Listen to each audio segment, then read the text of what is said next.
The scientific revolution starts now. The Podcast. Let us see in the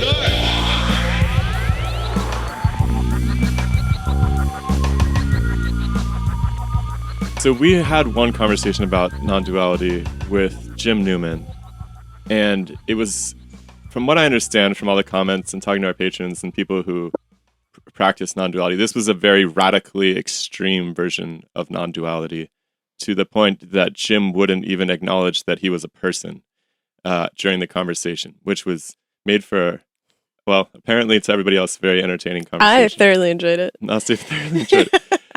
So we're just hoping to get some more perspectives on this, and I believe one of our patrons, Neil, introduced us to you.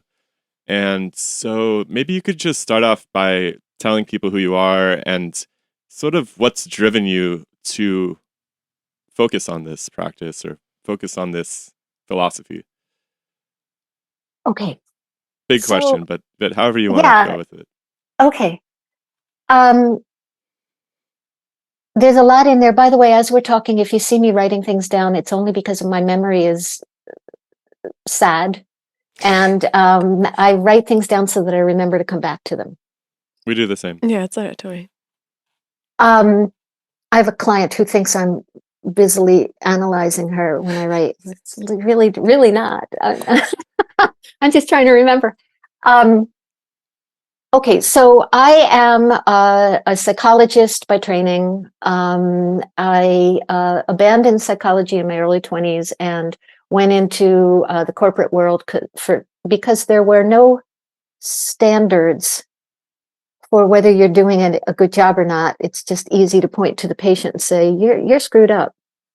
And I was surrounded by what I considered incompetent people, and I just didn't want to have anything to do with that anymore. So I went into business and was there for a very long time.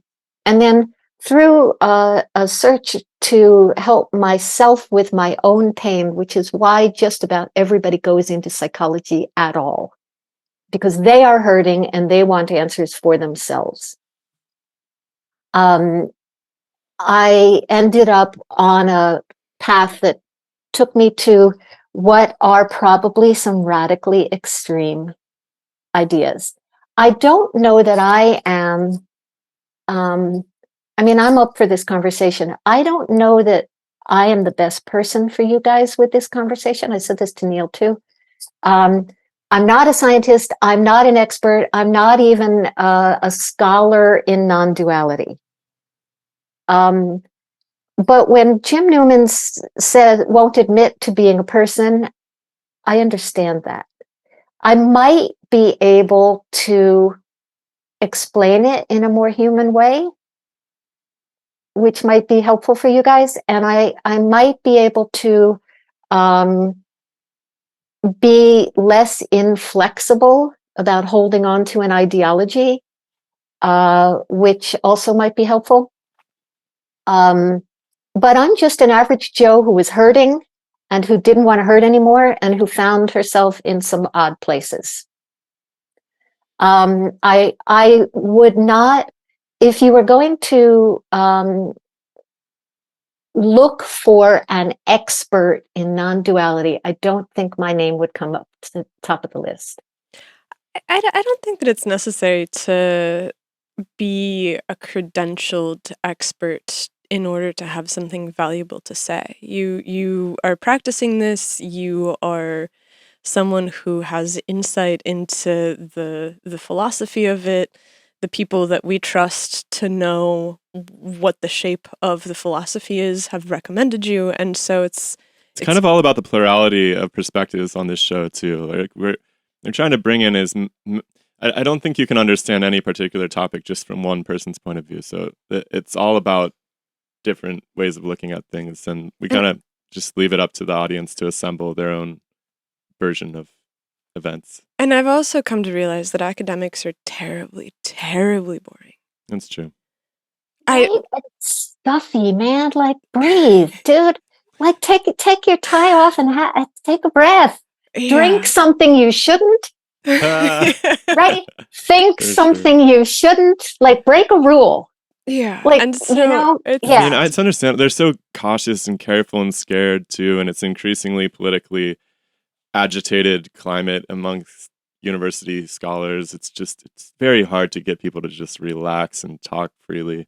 I mean, look, science is a very specific frame of looking at the world. There's a set of rules that you have to subscribe to, and one of those rules is objectivity. And objectivity requires that you erase yourself from the process. And so I think that that's partially why people who are deeply scientific are like that, because they've been trained for their whole lives to just Yeah, the bureaucrats train them for that. erase themselves as much as possible from the process. And so That's the leash. I wouldn't worry about it whatsoever. I actually really appreciate that you did come, because it gives us the opportunity to expand slowly the types of people that we talk to, because we want to move away from just talking to scientists, because that is only one small fraction of experience, and I don't think that that is where the wealth of all wisdom lies. And that's where we've been hanging out a We're lot. just trying to understand the world, ultimately. We're Yeah. just trying to understand Yeah. how this place works.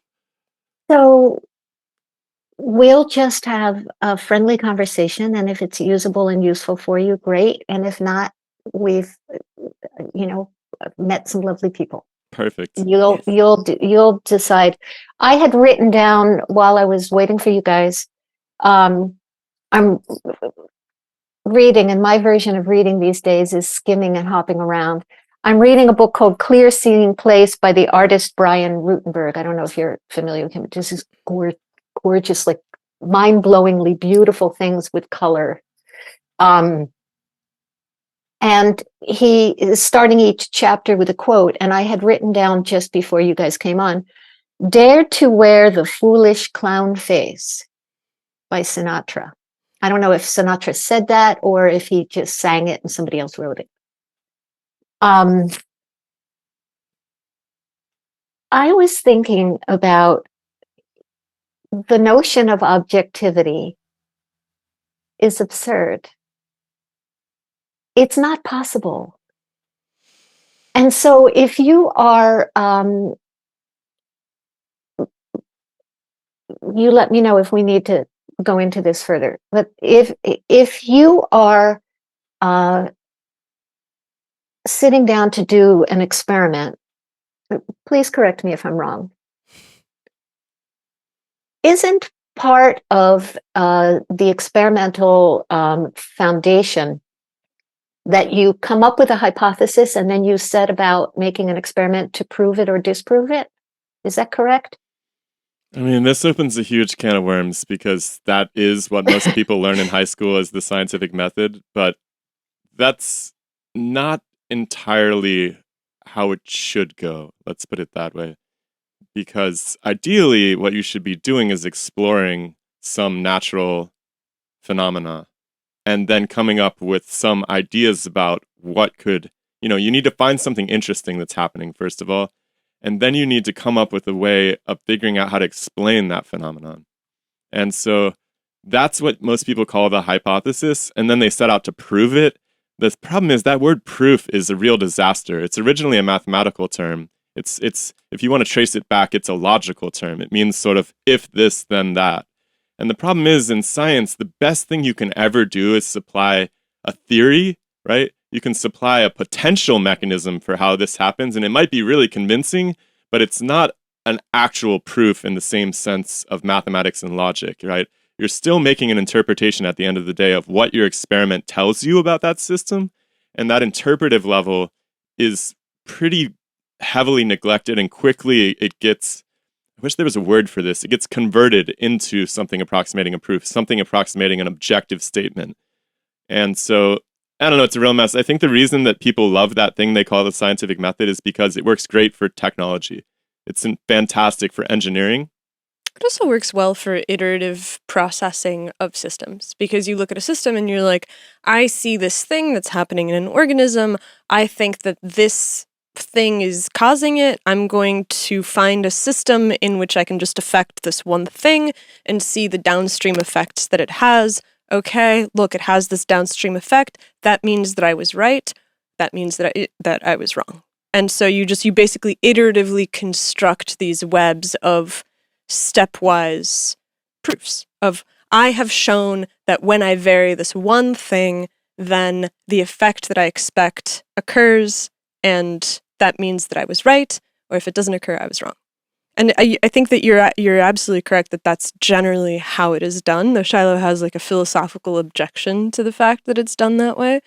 But that is how science I just think what you're really runs. doing when you do that is you're very carefully inscribing the parameters of the system. Yeah, that's why you use model systems, right? So it's like when you do science, you're not just like going out into the world and you're like, my goodness, I'm going to go into the forest and do an experiment.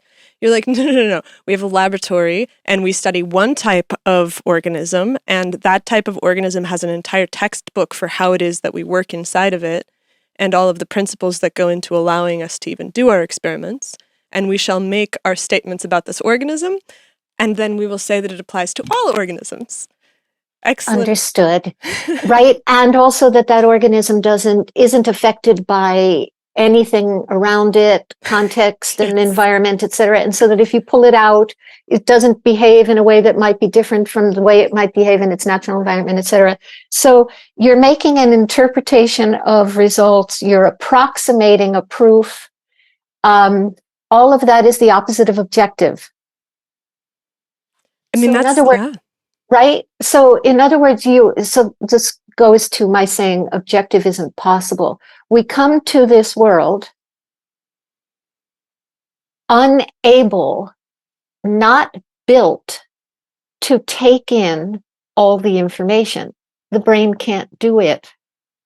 We have to selectively, right now, while you and I are talking, you're not most likely looking at all the color behind me. Right? There's a lot of, you might be, but in other words, there's a lot of information. And when you zero in on the color, you're not looking at my face. When you look at my face, you're not looking at all that. Right now, I'm talking to you guys. Behind the screen is a lamp and the rest of the room. I am editing that out. I am leaving that stuff out because I can't take it all. I can't, the brain isn't big enough. So there are filters, there are biases, there are built into the person doing the study limitations. And so the idea that we can objectively see this world is absurd. We just can't. I mean, I think that the principal basis for even having that belief is because inside of a system for engineering or for discovery, we say with an asterisk, this is good enough to serve as a foundation for us to be able to achieve the goal, which is to discover something about the living organism or to build something or whatever, because it seems like it's necessary to be able to create some kind of foundation that you stand on to say, this is perhaps not objective, but it's objective enough for us to agree. For me to trust getting on this plane or whatever, right? It works great for this engineering purpose because you can actually confine all the circumstances that matter, right? Because you have a goal in that place. It's like, I want this plane to fly. So I'm going to keep tinkering with it until it flies. And then I'm going to do that in such a robust and schematic way that I know it's going to fly every time. And I'll avoid the Bermuda Triangle because sometimes things disappear there and we haven't figured that out. Yeah. But we haven't heard about that in a long, long time. Did the Bermuda, right? Have we? I mean, have you guys heard about it? I think that I heard something thing, just the other day. I'm actually going to look this up. It's kind of like, where did that threat go? Have you guys seen the memes about how something on the order of, I don't know, I grew up with a distorted idea of how much quicksand was going to affect my life, right? From all those cartoons of the characters caught in the quicksand or the movies. So same with the Bermuda Triangle, like I haven't heard about anything disappearing in there for a long, long time. I guess they stopped flying over it. I guess they just took they learned their lesson.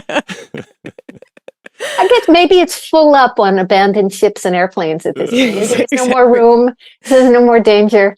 But I hear what you're saying. Like, it is in some sense an ever receding horizon, this pursuit of understanding nature in an objective sense, because nature just has unending complexity, right? You can wall off the circumstances that you're willing to consider, but that's always going to do you in at the end of the day.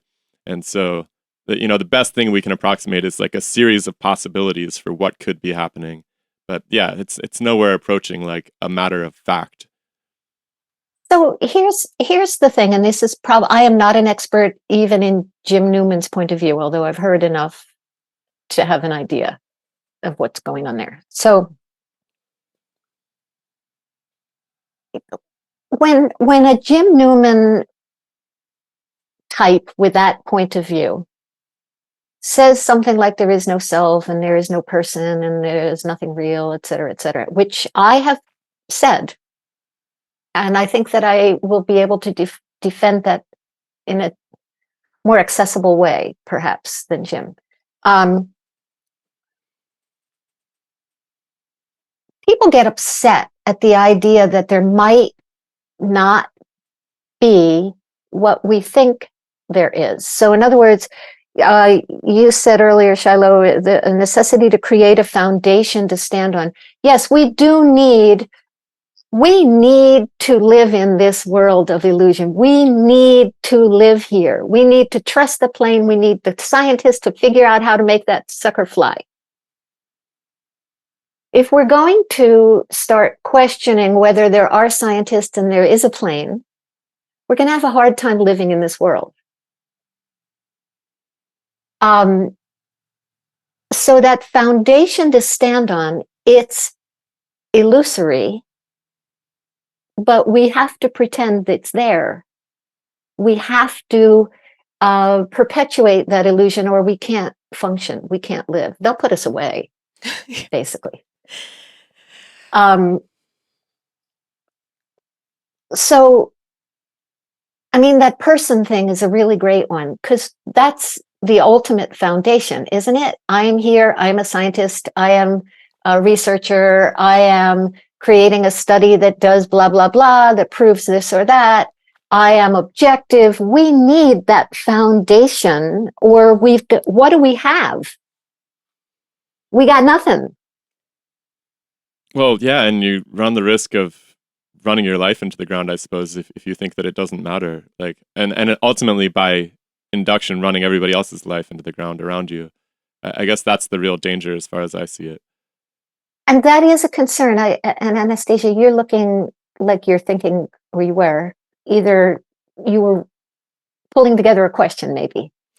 And I just think that this is something that we've seen a lot, which is that when you acknowledge the fragility and the frailty of the illusion, it's very, very easy for that illusion to start to slip into something that is chaotic and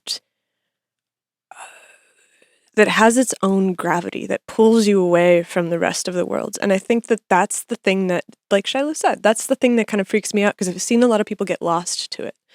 And that's the place of, NASA didn't land on the moon, nothing is real, the earth is flat. I feel like it's this questioning of all of the systems that, when combined with the use of, super high THC products and tons of psychedelics, ends up mixing together in this morass of reality isn't real, and you unhook from it, and in unhooking, there's nothing to hold you anymore.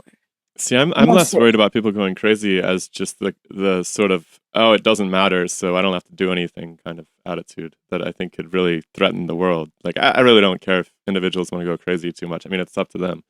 But I'm like, this could destabilize everything, right? It hurts the community if people don't take care of themselves and take themselves seriously.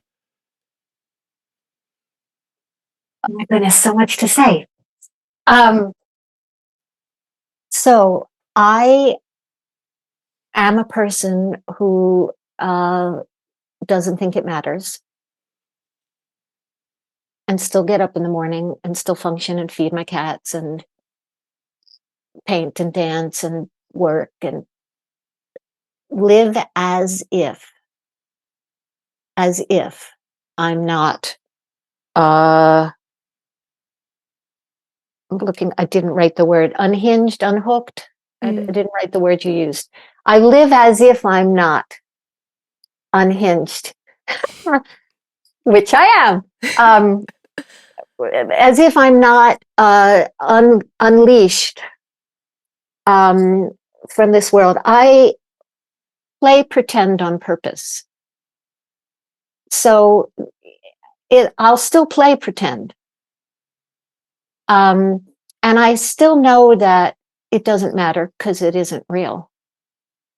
But I still play the game anyway, because why not? You have to do something. Even if you're lying there in bed doing nothing but staring at the ceiling, you're doing that. So there are a lot of people in this spiritual non-duality world who have gotten a glimpse that this is illusion and this isn't real, et cetera, et cetera. And then the next thought that the mind provides is, well, then what's the point? Why bother? Why get out of bed? And that's actually a mind trick. And a lot of people get stuck there.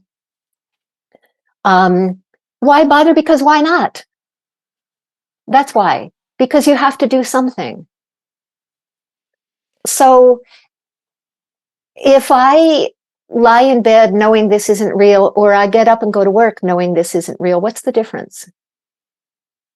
Demystify Psy is a project that is supported almost exclusively by viewers like you. And so if you've watched a couple of episodes and you really like what we do and you want to support the podcast, consider coming over to patreon.com. In return for a couple dollars a month, what you're going to end up getting is both of our episodes for the week early. You get them on Saturdays instead of having to wait until Monday and Thursday like the rest of the world.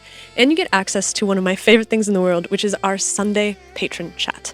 We are breaking the tradition of isolated communication in the digital age, and we get together every Sunday over Zoom and we talk about the big questions that are running through our heads. Sometimes it's questions that the patrons bring, sometimes it's things that we're curious about, and this is really the place where we get to guide the ship. And so come on over to patreon.com and sign up to give us a couple dollars a month and participate in the patron chat.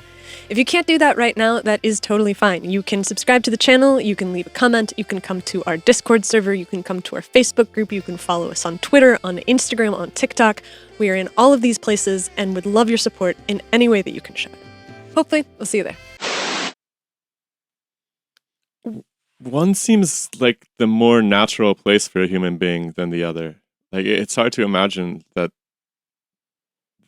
the earth would have created a human being just to lie in bed. Like, it just seems contrary to the nature of the human being. Well, that's everybody else is working. I listen to the birds in the morning. I listen to the bugs. Like, everybody's out there getting after it. So I just feel like that's sort of the natural place. It's something that people don't realize, which is it's very hard to make yourself stay in bed all day, every day, doing nothing. It's actually not that easy to do.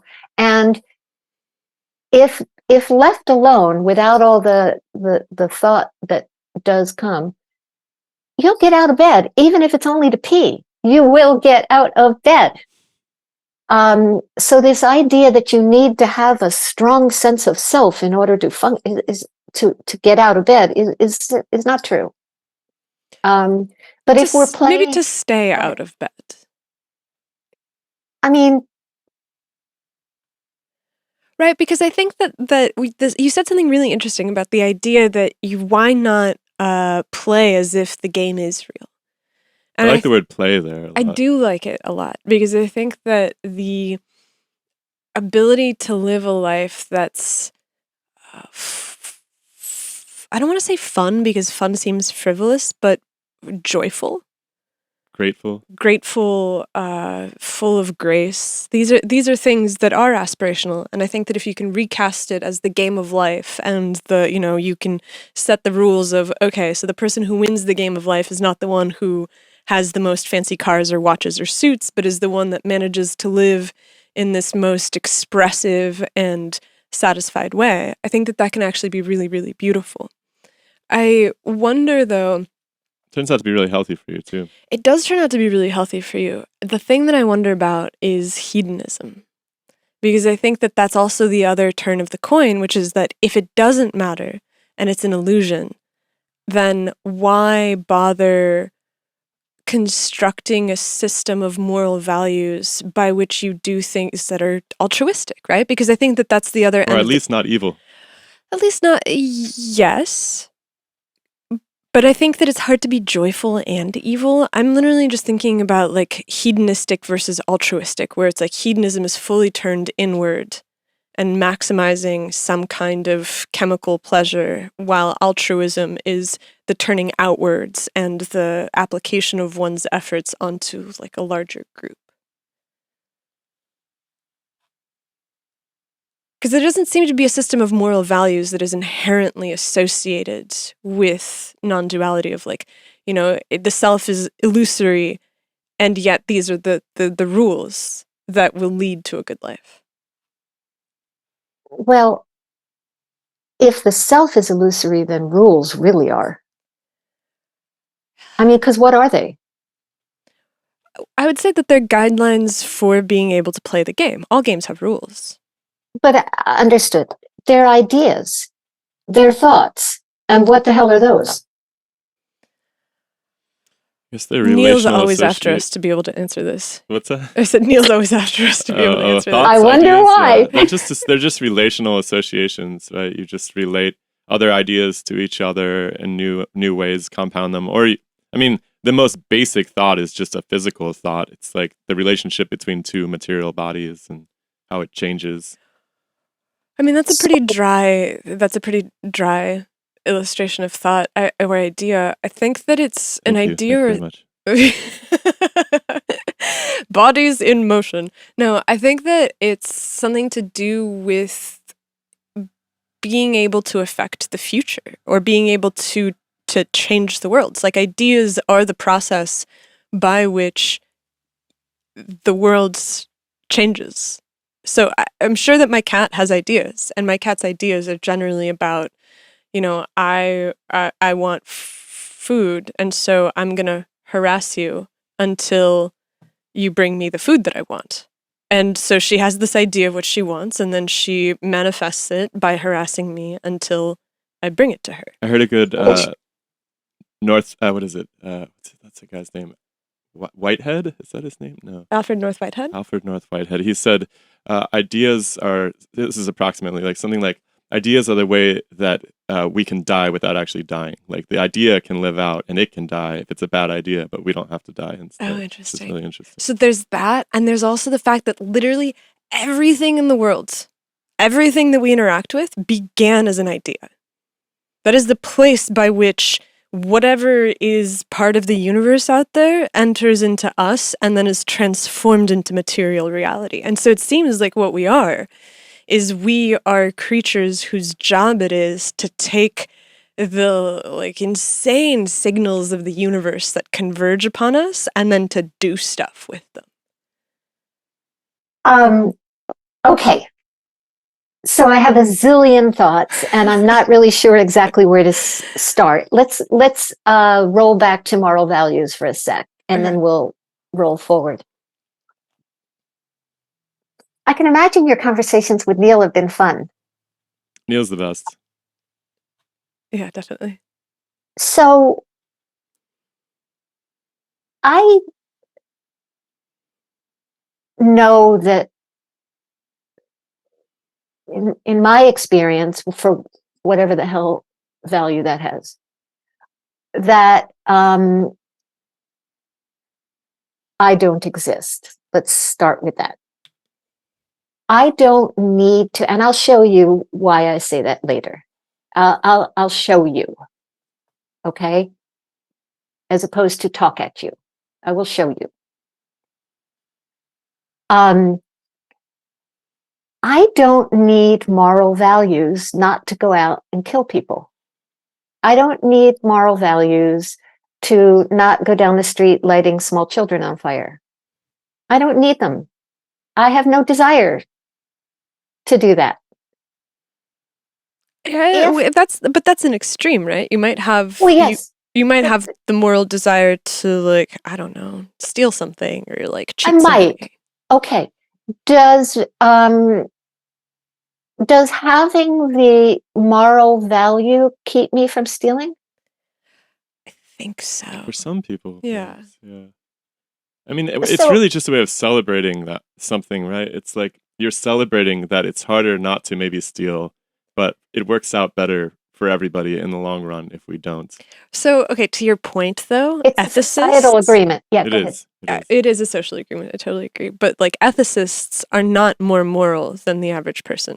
Or Christians, or right, all these people with all these strong moral values. I mean, and a lot of times what appears evil, let's say to me, appears moral to somebody else in their point of view. You know, if you, I don't want to get into politics right now or the state of the world, but there's a whole lot of differing opinions about what's moral in the Middle East right now. I know, and I think that people are wrong to like. I maybe this makes me crazy, but I look at it objectively and I'm like, look, civilization is the thing that we're building. And we're building civilization to be able to say that like the way to deal with conflict is not by raping, murdering, beheading, and the killing of civilians. The way that we deal with conflict is through negotiations and politics and conversation and these really rational ways. And so I am really, really resistant to the moral equivocation of like the oppressed and the downtrodden are legitimized in their violence because there's no objective morality, right? And I'm like, I think that there actually is an objective morality that has emerged over the course of like hundreds of, if not thousands of years. And that morality, It's like the oldest law on the books, essentially. and it's like, what's crazy is that morality is not guaranteed. Because there are forces that will come around and be like, hey, I have a totally different moral system. And so in my moral system... Or thou shalt not kill unless I say so, kind of thing. Unless you're subhuman and deserve to die. And I'm just like, nah, I think that that's a terrible, terrible perversion of something that actually is fundamentally true, which is that there is a moral value that can be grounded and said that, like, this is right. Again, I have so much to say. I don't know where to start.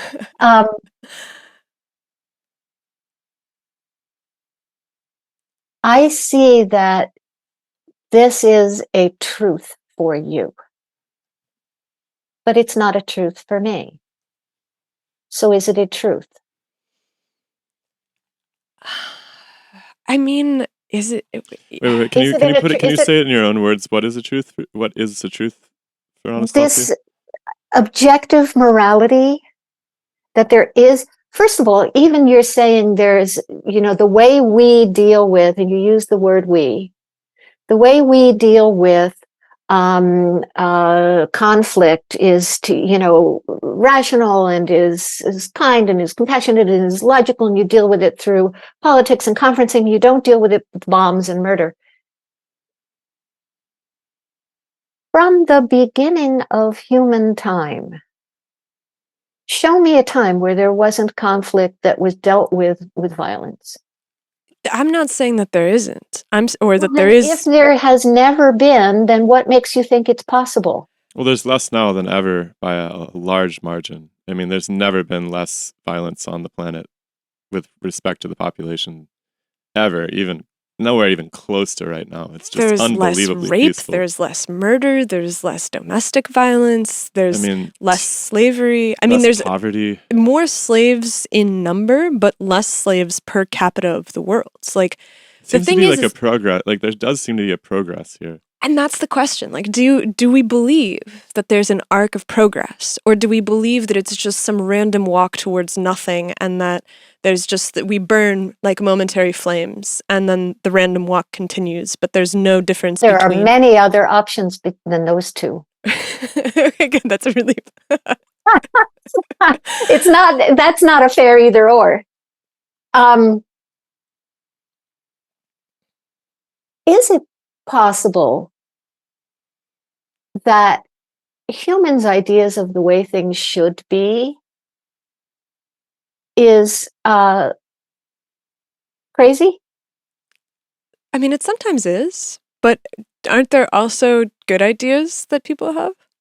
Well, I mean, it's not that people don't have good ideas, but in other words, the shoulds of life and humanity and civilization, the shoulds, the rules, the morals, the values. These are concepts. They're variable. Does truth vary based on context, based on civilization, based on learning, based on context? Did I say context already? Is truth a variable? And if it is a variable, how true is it? I try to never ever bring that word into science, first of all, for this exact reason.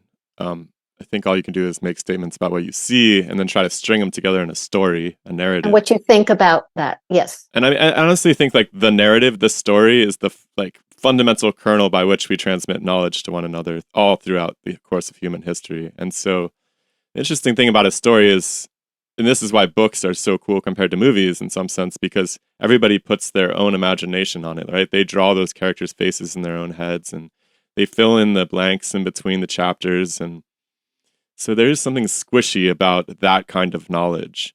I think knowledge is maybe a better word than truth, because honestly, like the only way to rigorously define the word truth is like it is absolutely objective. But I don't think that we ever really achieve such a state of knowledge.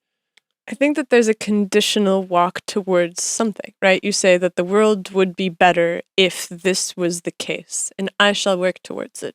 The world would be better if we had high-speed trains rather than cars everywhere. Which is like a supposition more than a truth. It's just like, I suppose that the world would be better. I believe for these reasons. I believe that the world right? would be better. And so you walk towards it. And then you get there and you're like, well, Christ, it's impossible for people to get groceries because the trains don't go to the grocery store.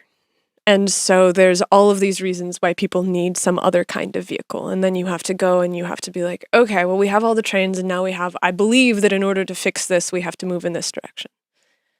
And so it's not objective. It's just this kind of iterative process of scrabbling towards something. And even the beliefs are variable. So one person believes that the high-speed trains will be helpful, and another person believes that the high-speed trains will destroy cultures and communities and etc.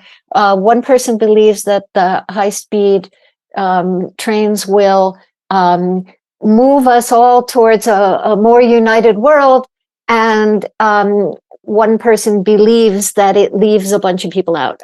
Whatever, I'm hardly an expert. All of these things, including moral values, come down to the word belief.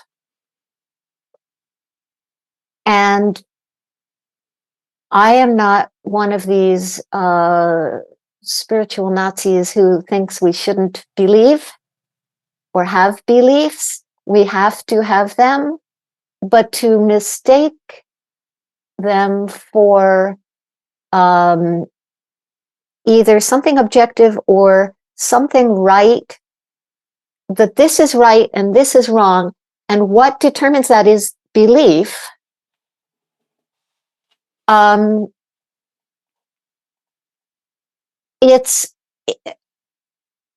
That's a personal point of view, that's a personal perspective, and that just brings us back to this moral value thing. It's a personal point of view, that's all that is. It is a personal point of view, and yet you probably want to live in a society where most people don't rape, murder, and steal. Understood.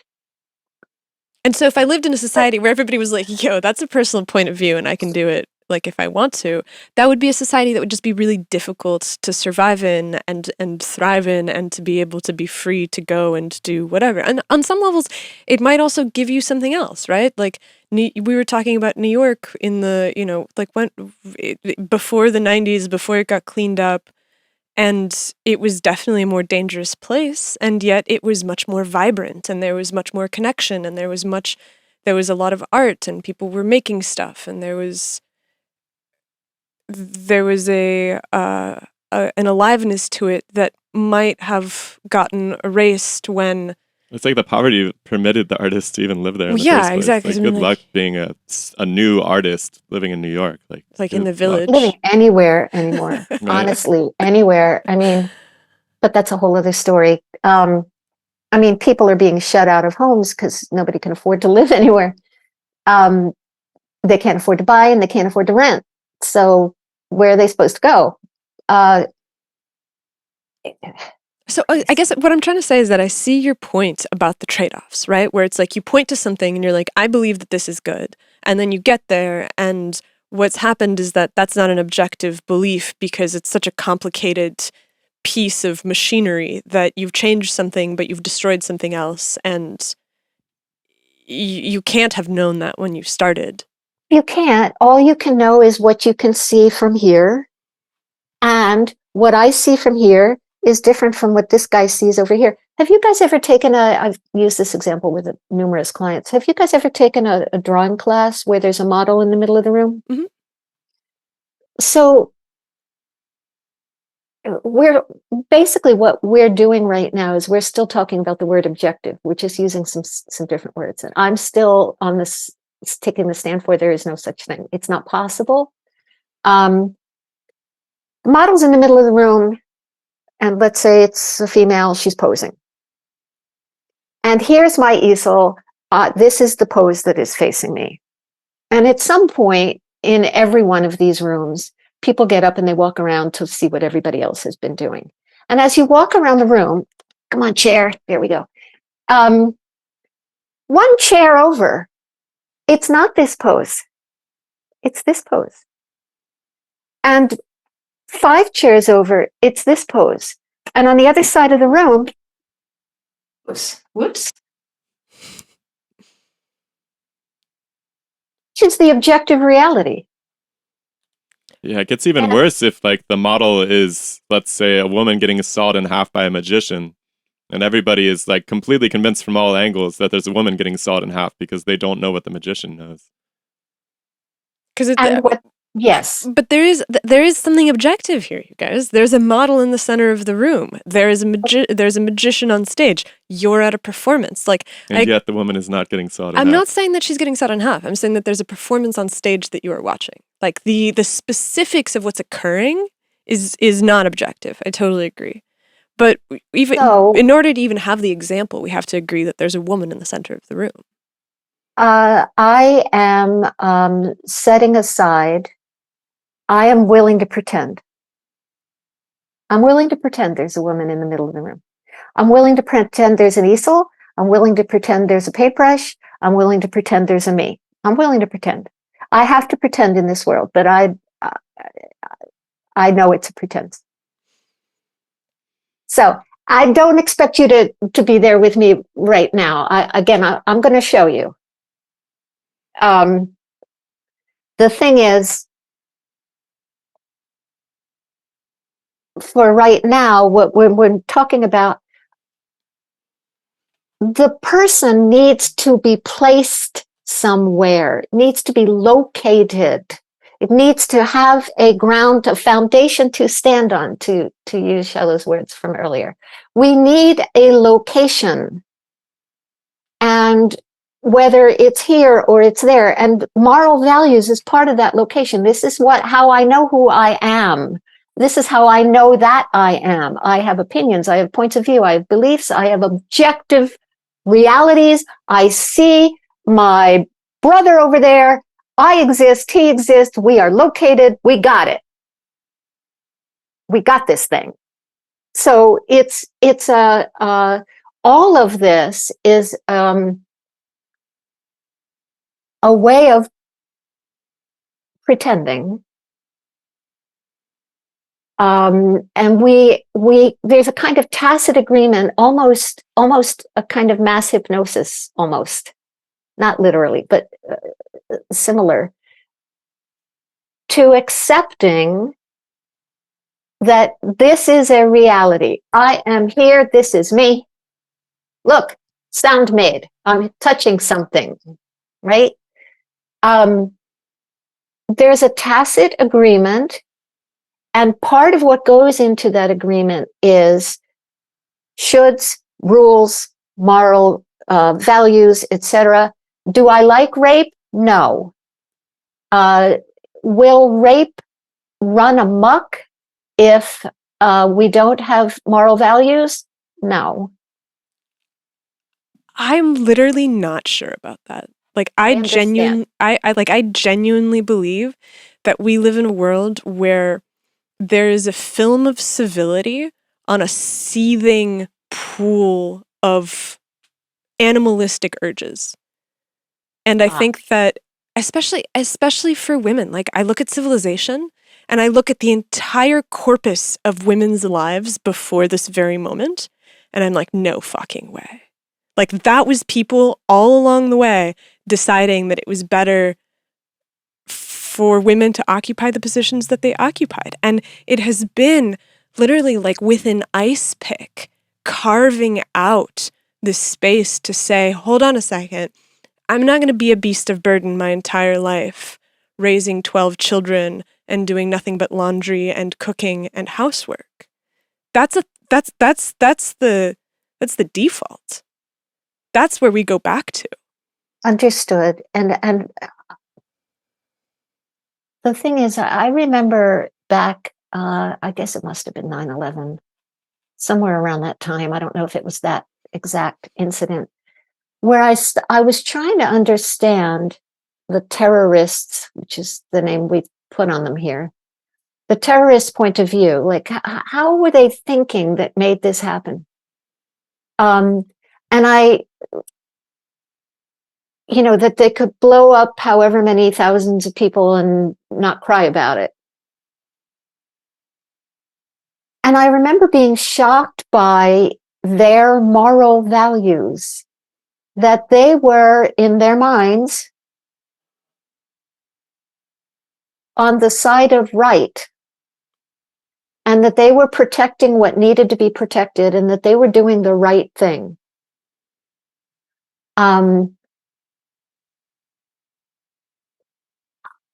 I get that whatever side, I'm now in Pennsylvania, coming here from California. This is a very schizophrenic state politically.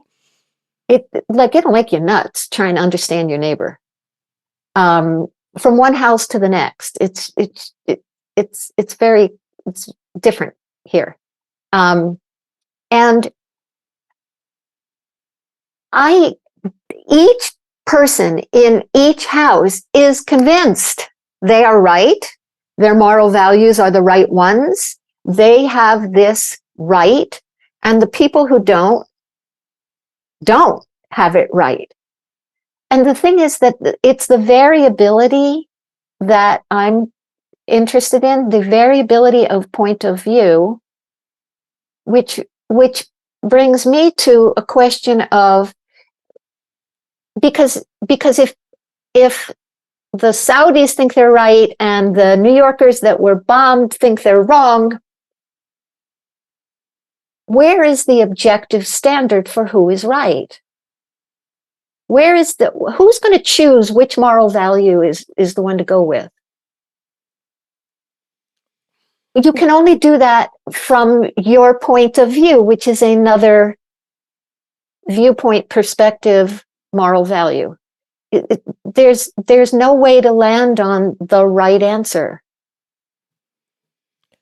I agree. I think that there is just the need for one to bind people together. Like you say that Pennsylvania is a politically schizophrenic place, and I would imagine that that's the case. And I think that when you leave behind the ability to agree on some shared set of values, that's when everything begins to shake apart. Because you're right that there's always going to be someone who's sitting somewhere else who's, I think that set of values is wrong and I am going to fight to the death in order to destroy it.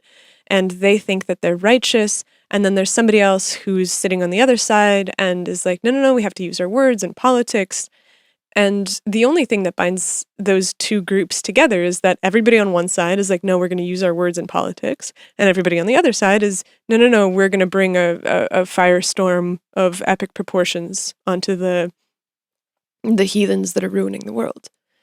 And so, and yet, I think that history is the process by which we make rules and values that give us more freedom, and they allow us to maintain the boundaries of our own consent.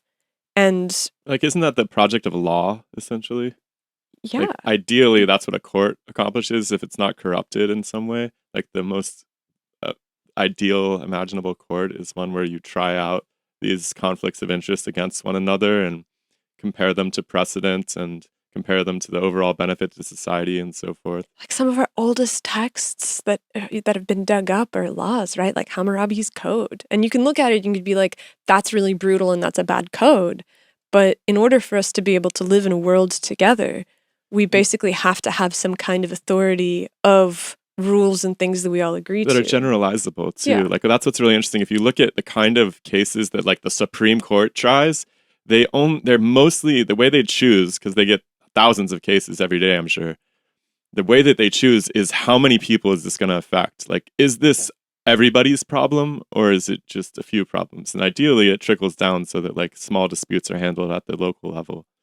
But ultimately, like, these big overarching laws are supposed to inform the whole society, how we all behave, because we're all affected by certain behaviors like war and famine and, corruption of government institutions, things like that. So I'm curious, because I'm not espousing having no laws and no rules, et cetera, et cetera. Again, I appreciate that there are rules and laws and courts, and I appreciate that there are rules on the road. I appreciate that there are, I understand that we have to do that. Because we have to. If this pretense is going to be made, it has to be carried out all the way through. But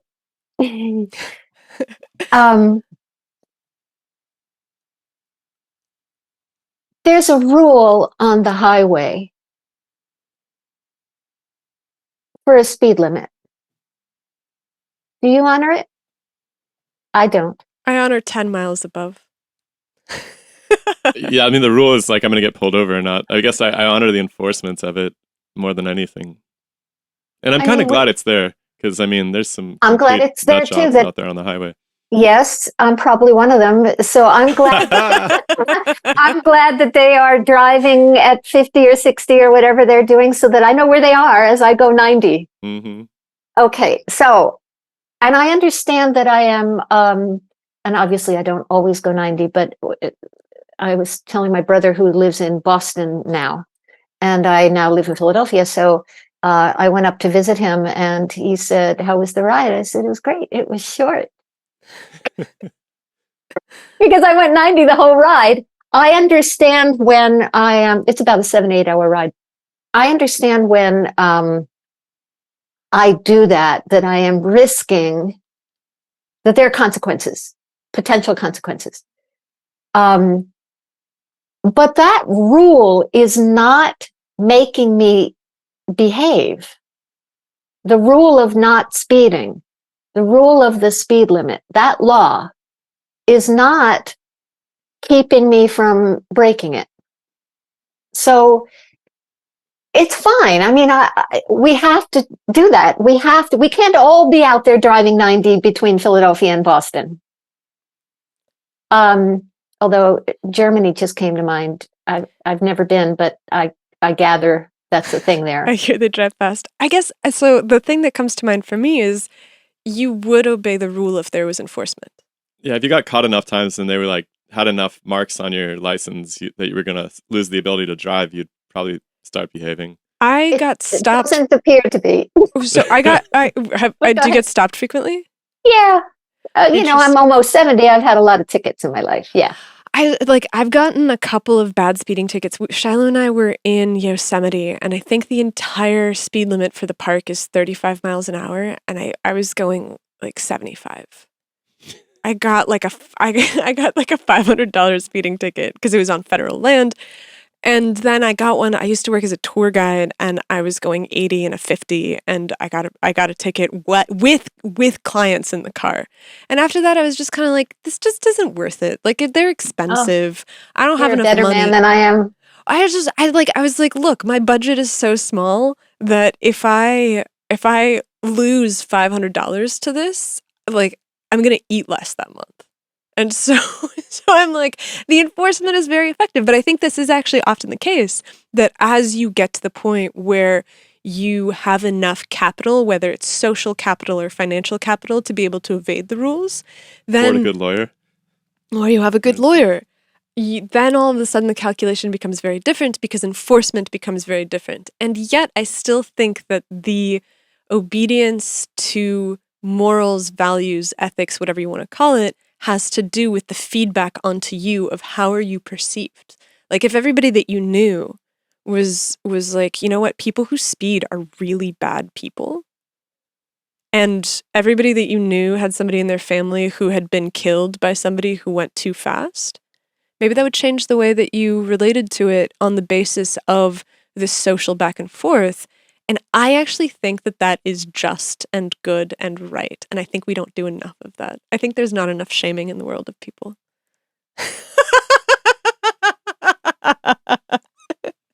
Speaking as a person who works with a lot of people dealing with shame, I'm finding that very funny. So, She should have been a cop, honestly. No, I grew up in a house where like shame was a very powerful tool. And I'm like, I've gone out into the world and I'm like, this isn't a thing people do to each other. Very strange.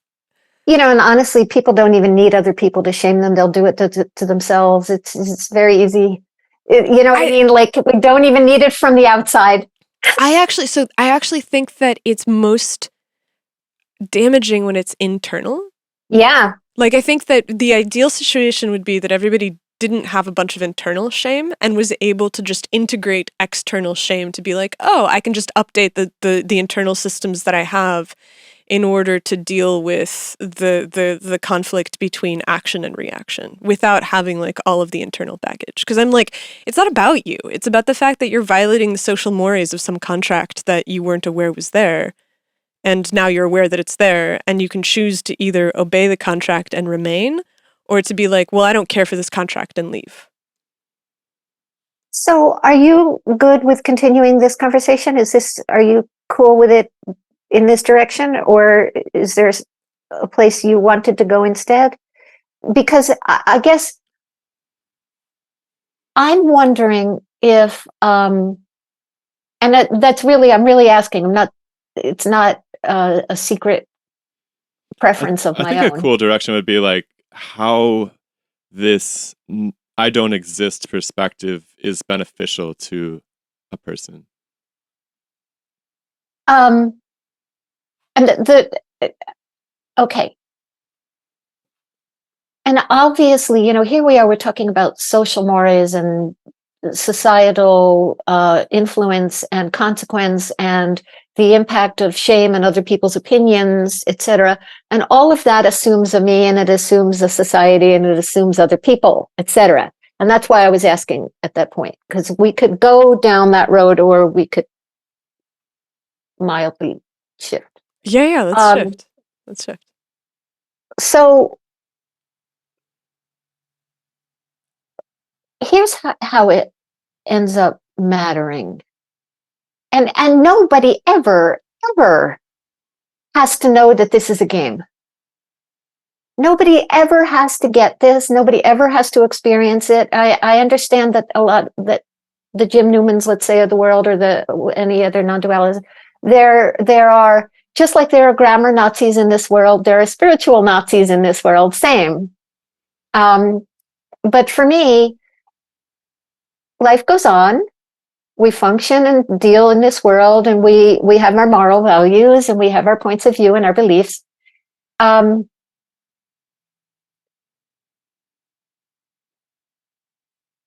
is it beneficial? It's beneficial to not be crazy. Thinking you are what you aren't is crazy. If I think I'm a duck, Don't ask me where that came from. If I think I'm a duck, I'm a little off, right? Hopefully. We have a friend who could probably convince you that you are a hypnotist friend, but yeah. No, I mean, I get that. Yeah, it's very painful to when you think that you're one thing and then you realize that you're not that thing. It's one of the great sources of pain, for sure. Yes. And so for me, as a person who, I don't like to call myself a therapist at this point for all kinds of reasons, but essentially I'm doing something like that in my work. Thinking you're a person when you're not is a source of all pain. It's a source of a lot of pain. And for people who are hurting, as the sense of being a person lightens, so does the hurt. Because it's less crazy. So let's see if I can. And is the idea like you're more than just a person, something like that? Like there's some bedrock below, like the being a person is this shell that this role that you play in the universe, but at the same time there's something more to it. No bedrock. No bedrock. And notice how alarming that is. It's to the sense of a person, no bedrock is like, holy shit. I hope you guys don't mind. I curse like a sailor. Or yeah, something. We did too. It tends to make people comfortable for whatever reason. I don't know. It's like we don't want to be formal here. We're trying to relax. So I've lost clients over the years because they've, especially from other countries where they've told me that I'm crude. Oh no. It's true. They're right. So good. Thank you for my not having to worry about that. Because that would be useless. I would worry to no avail. I would still curse. Don't worry.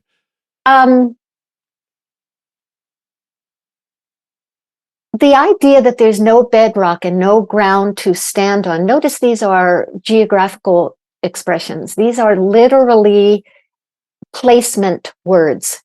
There is no ground to stand on. I don't know who I am. I don't know what I am. I don't know what side I'm on. I don't know what my position is. These are geographical words. There's a sense of there has to be a place, and here I am. So the idea that there might not be any bedrock can be very scary at first. If the scary part isn't indulged, it doesn't last very long. If it is indulged, it can stick around forever. But it's not, it's a trick, basically, of the mind, which is something else that doesn't exist. But the fear that there might be no bedrock, no place to stand, no place to land, nothing to hold on to. I hear this all the time, and I've experienced that myself. I remember feeling like I was sliding down a glass wall.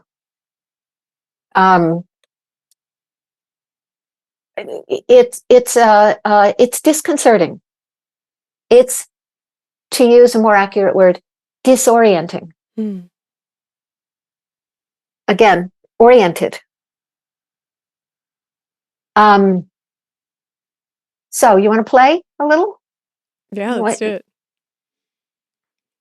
Can I just interject one thing? It occurs to me that when you say exist, like you're talking about a material thing, which I think is actually a really good use of the word exist. Like you're talking about physical reality, and people tend to get confused, like what's occurring in their mind and these like very ethereal events, let's say dynamic forms and so forth, relational experiences.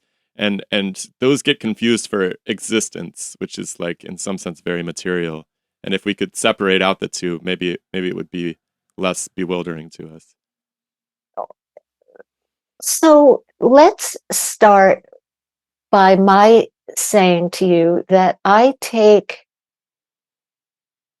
language very literally. I go for the literal. Because if you're not going to talk about literal, you get into the land of representational, you get into the land of symbol, you get into the land of metaphor. All of those are a step removed from actuality. whatever that happens to mean at the moment. And so when I say belief, or if we roll this back to earlier in our conversation, what are thoughts? I'm asking you literally, what are they? They've never been seen, they've never been touched, they've never been smelled. You can cut a brain open, they're not in there. What the actual fuck are they?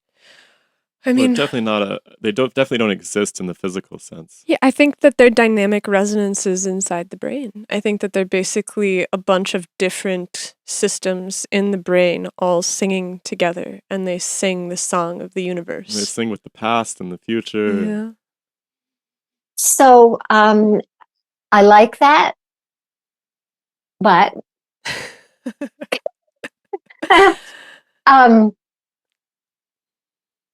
again, if we put you on an operating table and cut open your head, there's no thoughts in there.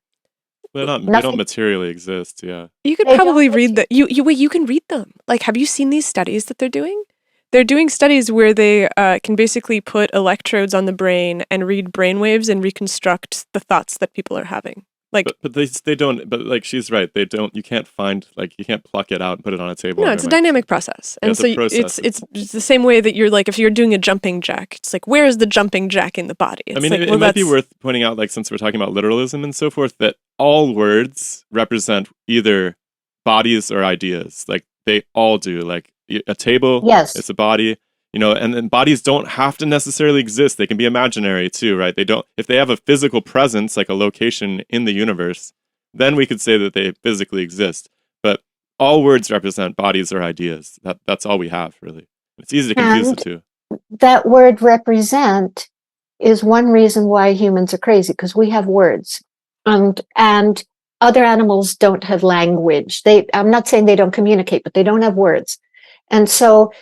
If words are representations, meaning they are a symbol, an example of, they're not the thing being exampled, they are an example of. So the word fork, you cannot eat with it, right? It's a representation. So we're immediately one step removed from actual experience with all this language that we do. Okay. So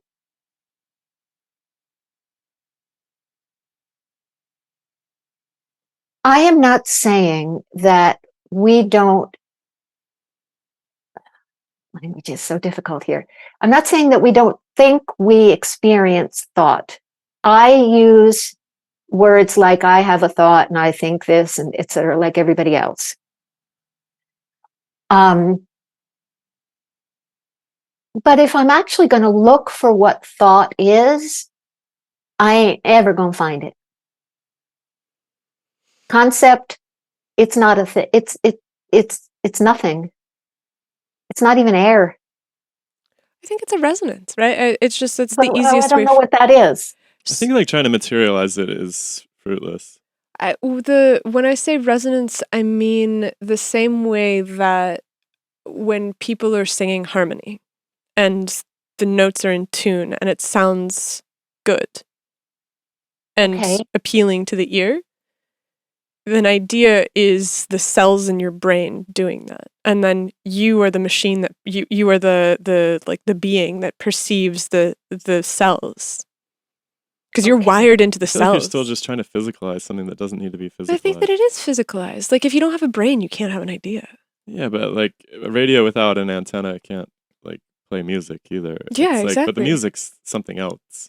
It's not the radio isn't producing the music. It's just, like thoughts come from all over the place, right? Like I'll have thoughts because of a conversation I had with somebody who had a conversation with somebody else and maybe read this book from. That's the resonance of the universe. That's that harmony popping into.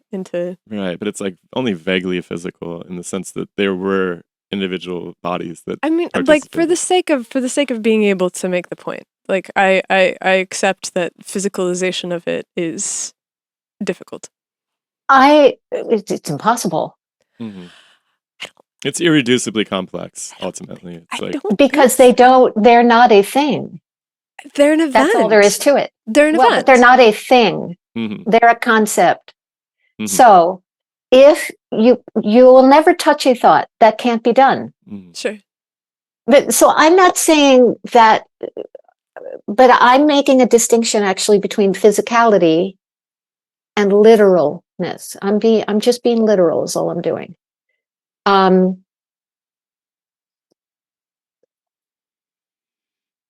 Here's the thing about the brain.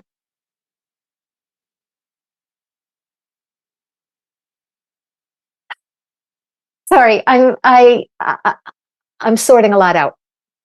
Take your time. With the understanding that I live in the same world you do. I understand what you mean by thoughts. I use them these expressions the same way. But if we're going to go to a place that has no foundation, we have to question all this. If we're not going to question all this, and we're going to take certain things as sacred cows that are a given, such as thoughts or resonance, we're not going to be able to see things in a different way. So if you take that brain out and you put it on a plate, does it think? Not for very long. How connected is it to, like, does the plate have a life support system? Is it still No, sensing? it's just Okay, piece you're of just meat like, you on a chopped plate. it. No.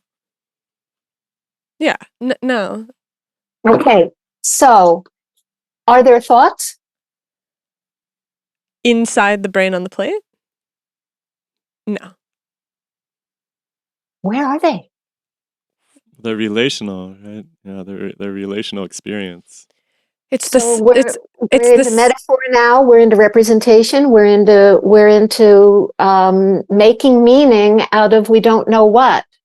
Well, I think that it's sensory processes, right? So you have the brain is a place where sensory information And ideas. and well, hold on. I think that sensory information is primary because if we accept that cats don't have ideas, or let's say cockroaches don't have ideas, they do have sensory information.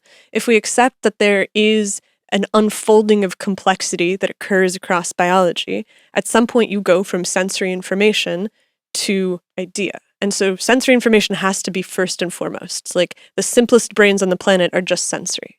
But we sense let's the talk- word. Yeah, that's what's so crazy and unique about humans is we sense the representational word. Like we've made Something about sounds. that when you say the word, it sounds like it's capitalized. It's incredible. It's like it is a foundational moment in when humans became behaviorally modern in the sense that we think of humans. Like they found a way to control the sounds out of their mouth to represent ideas and objects. And that's bizarre because now all of a sudden your sensory information contains a new layer of meaning. Yes, and bias and twisted, convoluted. People can Yes. lie all of a sudden too. Yes, and get things wrong. So, yes, it all comes down to the word. Whoever said that in the Bible was right. Okay, so It's like the first line or something. No, I don't. No, me either. I'm hardly a biblical expert. So let's talk about sensory stuff for a minute, okay? Really quick, would you mind if I fill up my coffee really quickly? I'd be horrified. All right, I'm sorry. Let's do it. Just give me 5 minutes. Yeah. Me as well. All right. Hold on. Be I'll right be back. We are delighted to announce that Demysticon 2024, our very first scientific conference, is officially launched, and you can buy tickets right now at the link in the description and also in the link that is up in either this corner or this corner. We are going to gather in Austin, Texas on April 7th and 8th of 2024 for 2 days of talks on consciousness, mythology, archaeology, solar physics, hypnosis, and much, much more. Buy tickets now, up at this link. I was thinking while you were gone, it took me several minutes into that little break to realize that I should probably go pee too. But I was thinking about how fun and interesting it is for me because you guys come from a point of view that is really not one that my daily work brings me across very often. And so that's fun for me. Likewise, yeah. Definitely. I live in a world where if I say to most of my clients, not all of them, like, so, for instance, certainly not the children, but most of them, if I say there is no self, they all go, "Mhm." So, all right. So we were talking about sensory info. Mm-hmm. I guess we're working towards, the benefits of this approach for the individual, or maybe for the society. That would be even better. The more people, this is never going to become a widespread point of view because the person hates this. We want a foundation. We want bedrock. We want something to stand on. So this is never going to be. I don't care about all those people that talk about how the world is moving towards a mass transcendence. No, it's not, and it's not going to, because the human doesn't like it. The idea that we might not be real, we might not be what we think we are. No, we're not going there happily. But anytime anybody can, there's a lightening of a daily experience. And for people who are suffering, that's a fabulous thing. As the sense of self gets wispier, so does suffering. So, because you need a located thing to hurt. As that becomes less tangible, it takes a certain amount of hurting with it.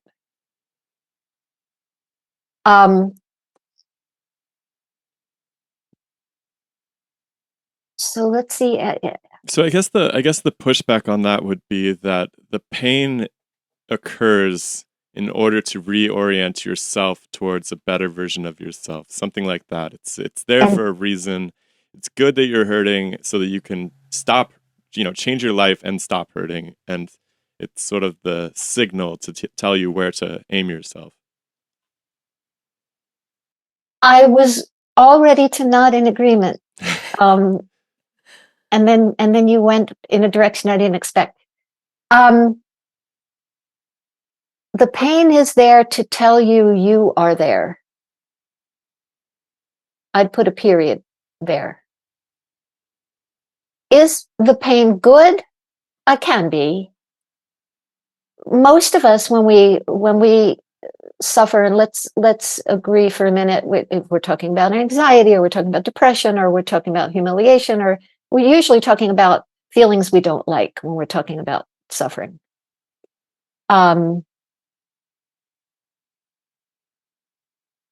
Is that a good thing? I mean, it can be, but when you're experiencing it, it doesn't feel like a good thing, and it doesn't feel like, it's certainly not a wanted thing. And there are lots and lots and lots of people that are living a life that is experienced as very difficult because they hurt. So whether you could find pluses in it or not, I mean, I'm sure you could, but they probably don't care. So in other words, if somebody is very depressed and let me use myself as an example. So there was a period in my life where I won't bother you with the details, but I got extremely depressed. I was depressed all my life, but at this point, I was very, very, very close to suicide. Very close. I can't even answer why I didn't do it. And in that moment, at that time, if you had asked me what the pluses are, I would have told you to fuck the fuck off. Looking back, there were many, many pluses. It was definitely a door opener, a gate opener, a life changer period of time. It was a very, what? Zoom. My Zoom is possessed. What happens then? So Judy made a hand gesture. I think that you did the thumbs up, and it automatically puts the little thumbs up icon on. At least it didn't turn you into a rabbit or something. I do not know what is happening. My Zoom upgraded against my will last week, and it's been doing all kinds of bizarre things ever since, including the fireworks that went off on the screen while my client was crying the other day. Oh no! So I don't know what's happening. Oh no. I think that there's a setting and I know where it is and I will send you how to turn it off. Oh, bless you, because I'm like, what is happening? Oh my god. Oh my god, that's awful. Okay, anyway, so I went through this very difficult time. Were there pluses in it? Yes. Huge. In hindsight, yes. In the middle of it, don't bother me with those pluses. Screw you, get away from me. It was so terribly painful. I wouldn't wish it on anybody. Okay, so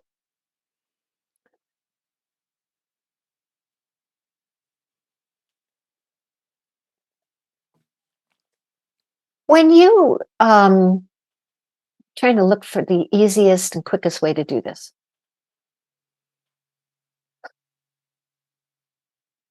Right now, you can see your screen. You see what we're going to call me on the screen, right? This color, this color, this color.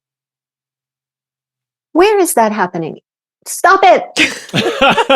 Thumbs up. There it is again. Where is that happening? So where is this happening? Is this here? Or is it in your eyeballs?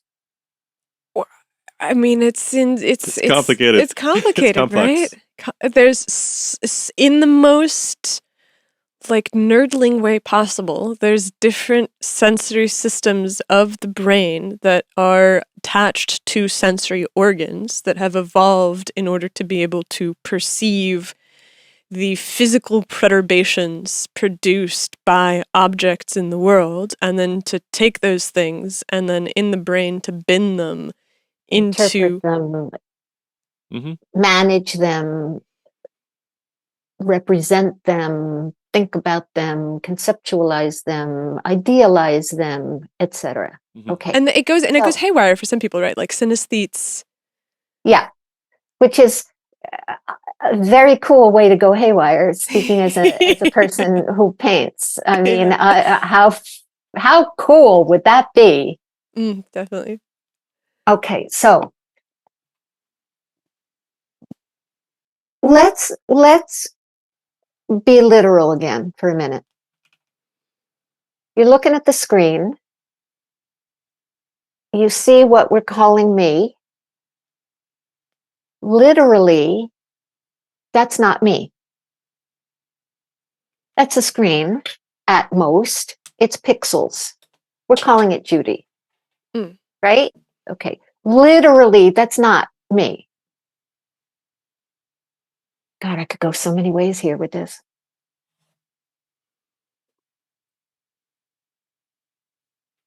So I'm hoping that I can do this as simply and reductively as possible.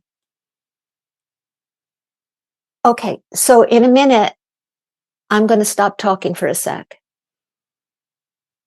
and ask you, be literal, okay? Be literal. Don't make assumptions. Don't make mental jumps, intellectual leaps, obvious leaps. Be literal. Close your eyes. Okay. Where am I? Somewhere in Philadelphia. How do you know that? Because you told me. Okay, open your eyes. You depended on a thought to answer that question. You were not literal.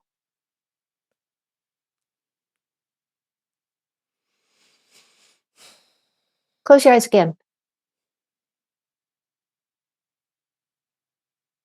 Without your eyeballs, what proof do you have that I'm here? I'll be quiet now so that you don't hear my voice for a sec.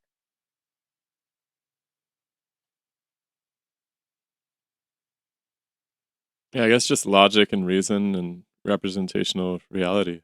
Yeah, context. I suppose that if I snapped my fingers and I just like woke up out of a dream, and I, sleepwalking and I'm in the studio, it's possible that I'm here without anyone. But I'm like the entire artifice of this, like the lights and the headphones and the microphone and is like we don't have a table like this anywhere else in the room or chairs like this anywhere else in the house. And it's like, okay, I'm here because there's a thing that's happening and there's a person. And Okay. So I'll just point out briefly, I'm here, you just said. I'm here, and this is how I know it. I I think know therefore it. I am. Yes. That's literal. That's literal. That's not a metaphorical sentence.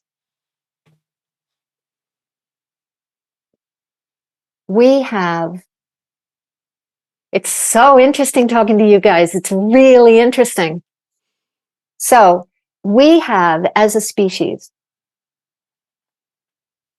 we see a color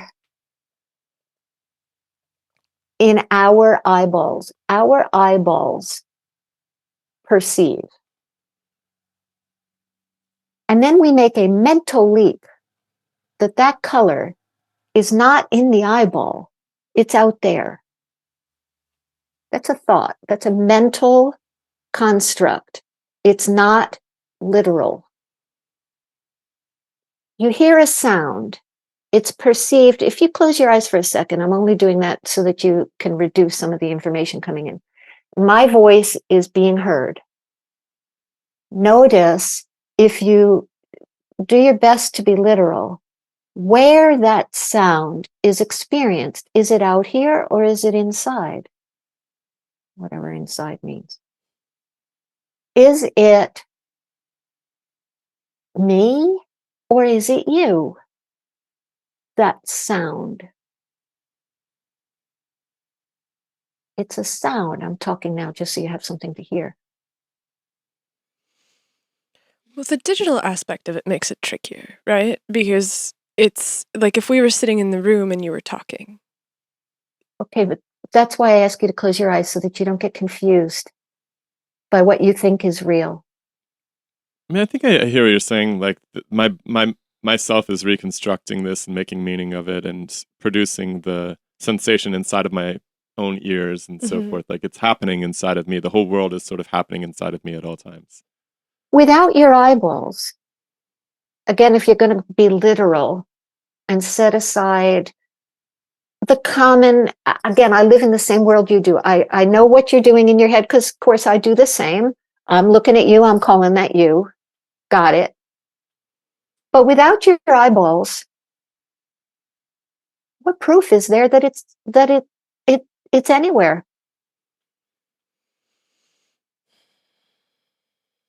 I guess blind people can construct a pretty reliable physical reality in the absence of vision, but it's still a visual reality, which is really interesting. Yes, the mind works, and in particular in words. I understand that there's supposedly some exceptions to this. I'm not a scientist, and I don't know. There are supposedly exceptions, but for most people, the mind works in images. It concocts its own images. What it sees, we all agree is the same, but we don't really know. So if I say to you, lemon, do you notice you can see one? Sure. For sure. In your mind's eye, which is an interesting expression. Yeah, I can even smell it. All of the perceptions, our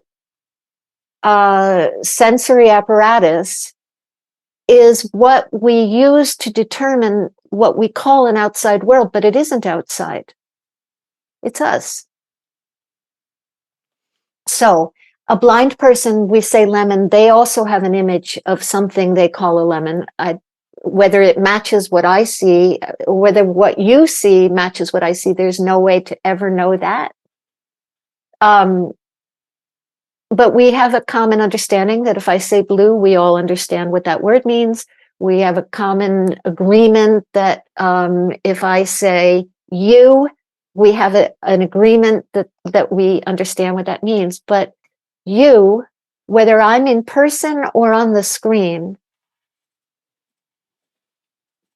at most, exist only in my eyeballs and ears and fingertips. There's no proof without me. There's no proof without you, whatever that is, that I'm here. My existence, at least for the purposes of this conversation, depend on your eyeballs, your ears, and your thoughts and assumptions.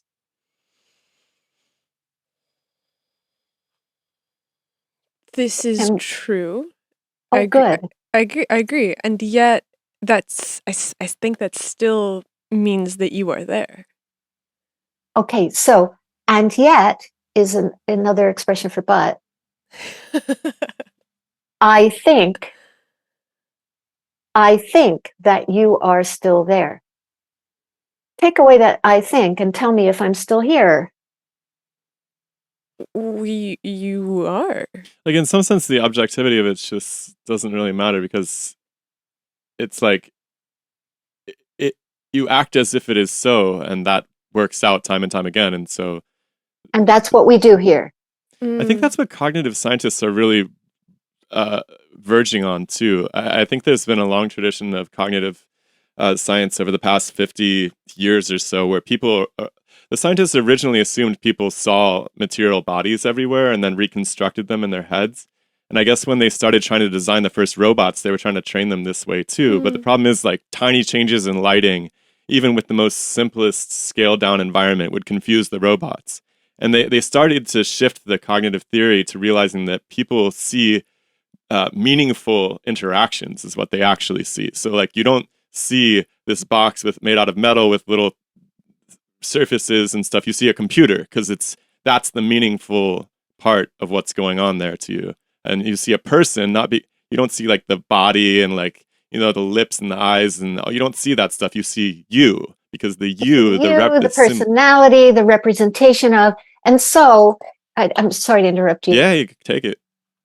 I'm very much in the habit of interrupting people. It's a big part of what I do, is I interrupt that usual thing. And so I'm very bad in social situations because I'm interrupting all day long. No, it's all good. I think Yeah, the interruption's cool because you can kind of like forward something. You're like, okay, I get it. I see what you're saying. And that's valuable too. So yeah, go ahead. Appreciate that. So when the robots were built and were trying to be trained,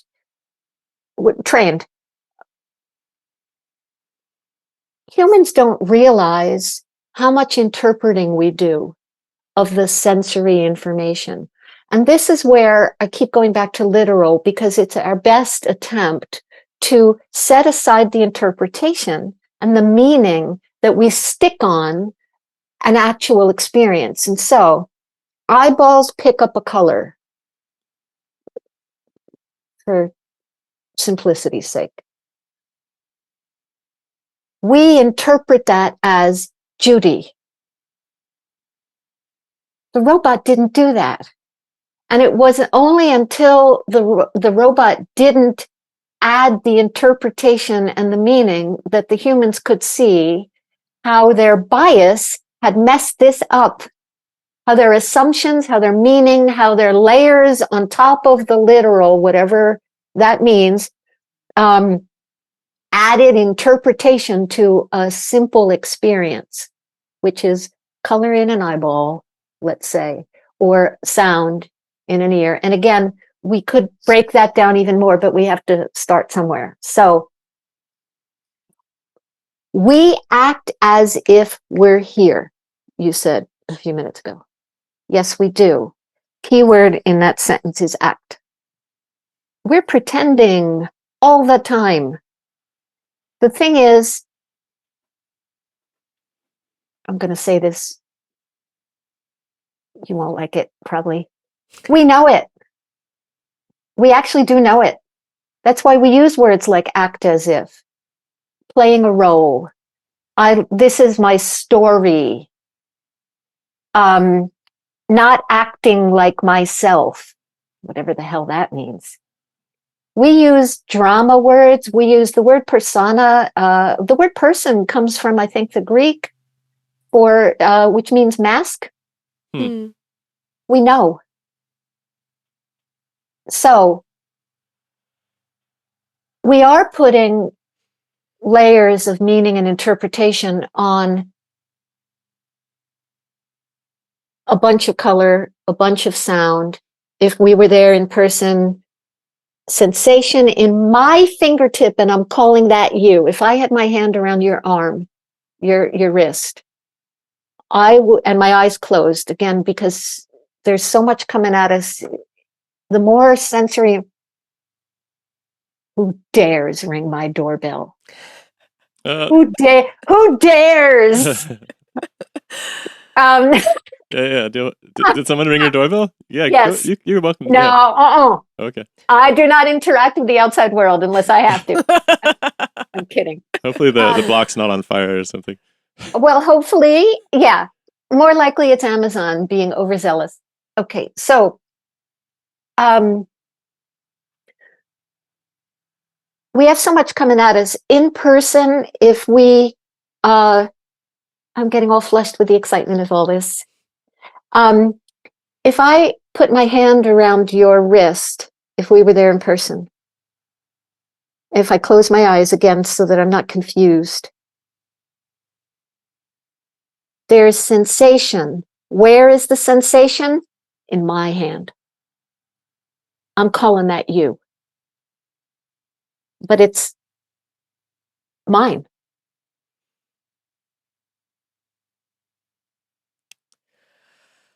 But there's something that is there for my hand to reach out and grab. Like, yes, the experience of grabbing and feeling that it is a metal cup that has warmth emanating from it and the liquid inside is delicious is all within me.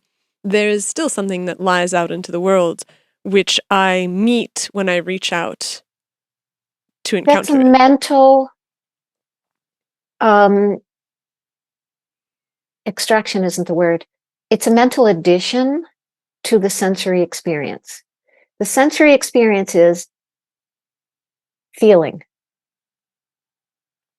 And then the mind gets involved, thought gets involved and says, what am I feeling? I'm feeling something outside myself. It's a cup. It's metal. It's a whole bunch of mental, again, the word extraction is coming to me and that's not the right word. extrapolation. Thank you. What a team we are. Thank you. So, all of that, I mean, you even went so far as to discuss what's inside the cup and whether it's delicious or not. I absolutely have an emotional relationship to this cup and what it is for me, and I have a favorite cup, and there is a way that I prepare the stuff that goes into it, and so definitely there is, and it's all centered on me and my preferences. So I hear what you're saying, which is that it's this feedback loop between me and myself. You and thought. Whatever, we haven't even gotten to you and what that is yet. We're not even there yet. But it's a mental extrapolation between you and thought. And yes, it spins out, and yes, you have a favorite cup, and your favorite cup is metal, and you have a favorite liquid, and the liquid is delicious, and this is how we build a world. But with this layer upon layer upon layer of a simple sensory experience in a fingertip. And again, we're not even at yet what that is.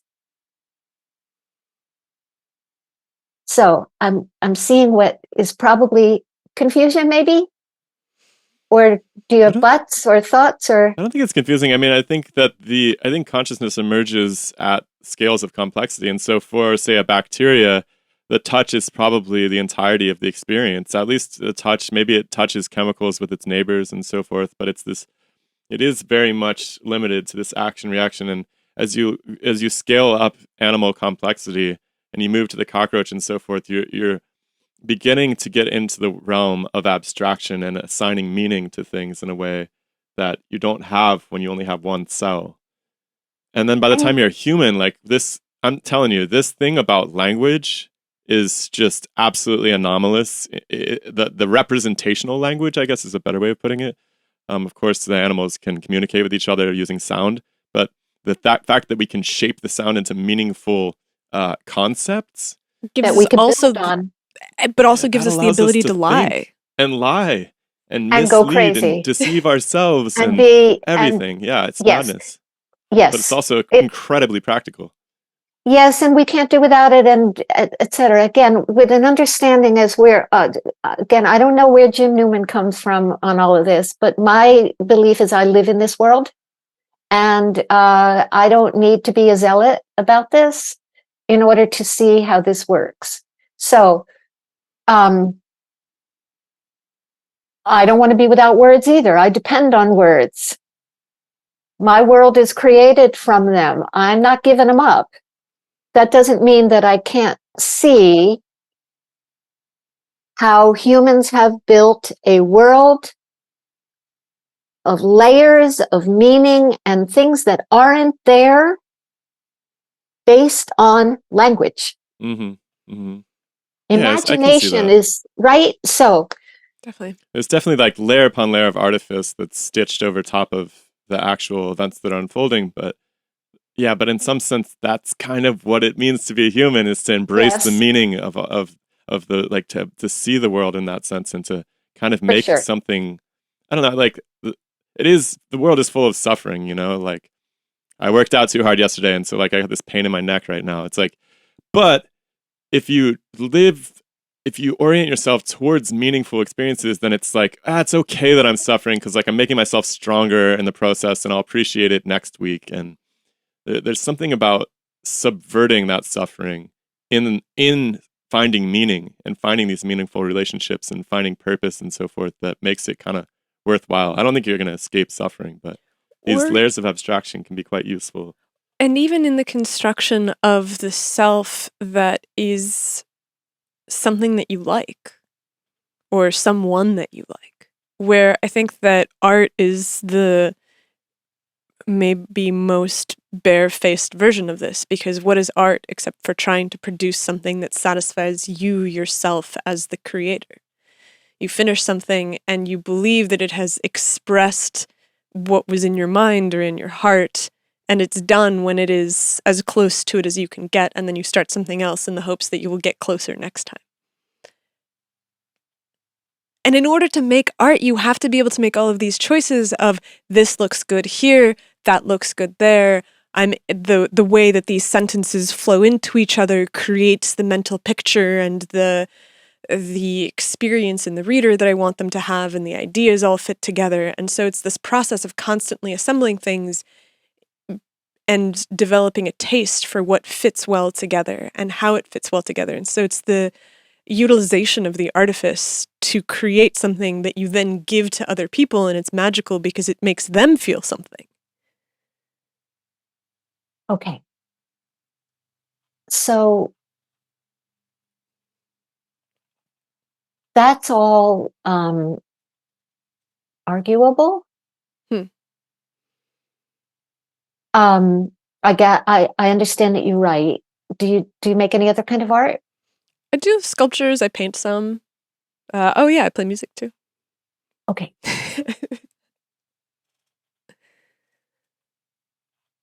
Have you ever experienced when you're making sculpture, let's say, that the thing had a mind of its own?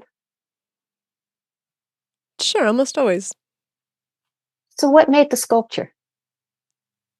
It's this really interesting feedback between what it wants to be and how it can be shepherded into the world by me. Because it can't be shepherded into the world without me. It'll just be a lump of clay. Like, the clay will sit in its 25-pound block for the rest of time until it turns to dust and the sun burns out. Okay. If I don't show up and be like, perhaps it's a little face in there somewhere. Have you ever seen or heard about those tribal flutes, which are made out of like a large piece, let's say, of bamboo, and they're hollow inside, and they've got the holes in there, and the player blows, and the sound comes out. Sure.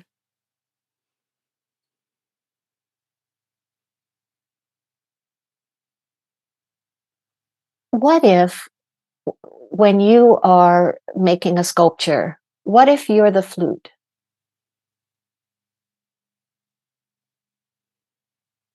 And the universe is the wind? Something that isn't you. I'll take that. I mean, you got to show up and be the flute. That's the Yeah. only difficult thing. It's like I totally agree that if I show up in my studio and like get things set up, like it will make itself to some extent. I experienced that for sure, but Try and I still have to stop it. drag myself into the studio, right? Understood, hard. but even the call to the studio is out of your hands. Like the studio calls or it doesn't. And we experience it as we're getting into all kinds of shit here. We experience it as I made myself get up and go to the studio. That's how we experience it. Mm-hmm. But the idea to get up and go to the studio came from somewhere. I guess it comes from the knowledge that if I don't, I'm going to feel terrible. So I don't know if you know a lot of people, but I think who has experienced what I'm about to say. I'm pretty sure you've met one of them. Pretty sure. Do you know any people that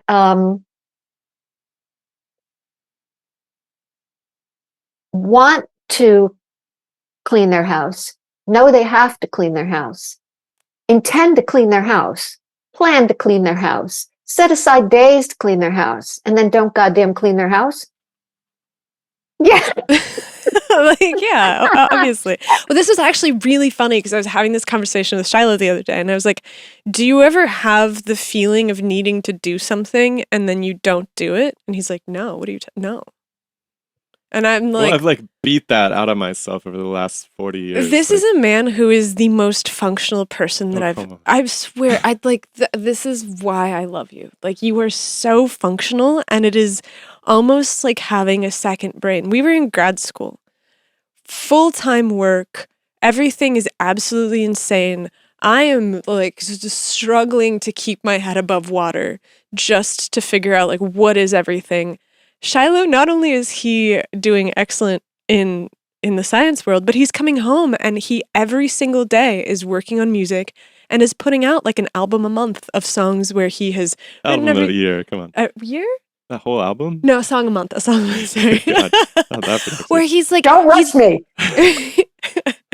He plays all the instruments and he's writing, he's finding things to write about, and I'm like, how are you doing this? And so he's I just found it makes me depressed if I don't. Like I don't know. It's like it's hard to do, but it also is like I know the opposite is even harder on me. I guess that's all that knowledge that I will suffer if I don't do it is what keeps me doing it.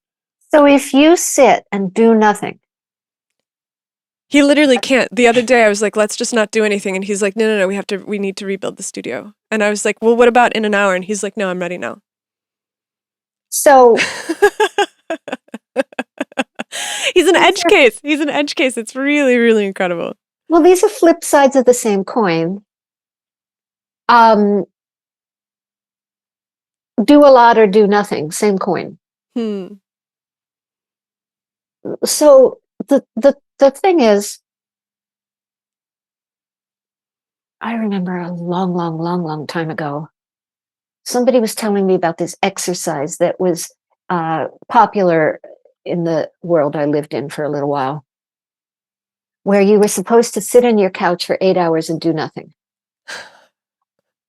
No TV, no music, no pen and paper, nothing. Just sit there. And meditators do this all the time. And I remember the panic just thinking about that exercise. Absolute panic. I said to a friend, you will never catch me doing this exercise. This will never happen. No. Because the idea of sitting on a couch with nothing but my goddamn thoughts absolutely brought a panic attack. There was nothing but no. So it's whether you, but did I do that? Did I ask for that? Did I make that happen? Did that just happen to me? If the urge to break the rule and stand up and go do something, even though I'm supposed to keep sitting on the couch for 2 more hours, comes, stop it.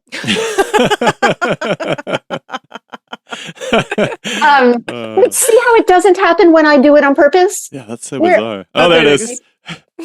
I love that it actually finds where your head is and makes the bubble come out of your head. If you thumbs down, will it? It did a thumbs down the other day, but nope. Not on call, not on demand. It's trying to stay positive. It's funny because like that's actually what you were talking about with doing nothing. That's like the worst punishment you can administer to a person, right? You put them in solitary confinement, right? Lock them away from stimulus, lock them away from instruments of distraction, creativity. Yes. It's just like that's the worst thing you can do to a person. I mean, I couldn't think of anything worse back at the time when this thing was told to me. So did you ever end up doing it? No, but I did things like it, and honestly, if I did it today, it doesn't inspire any fear, and I could do it, but I could not do it then. So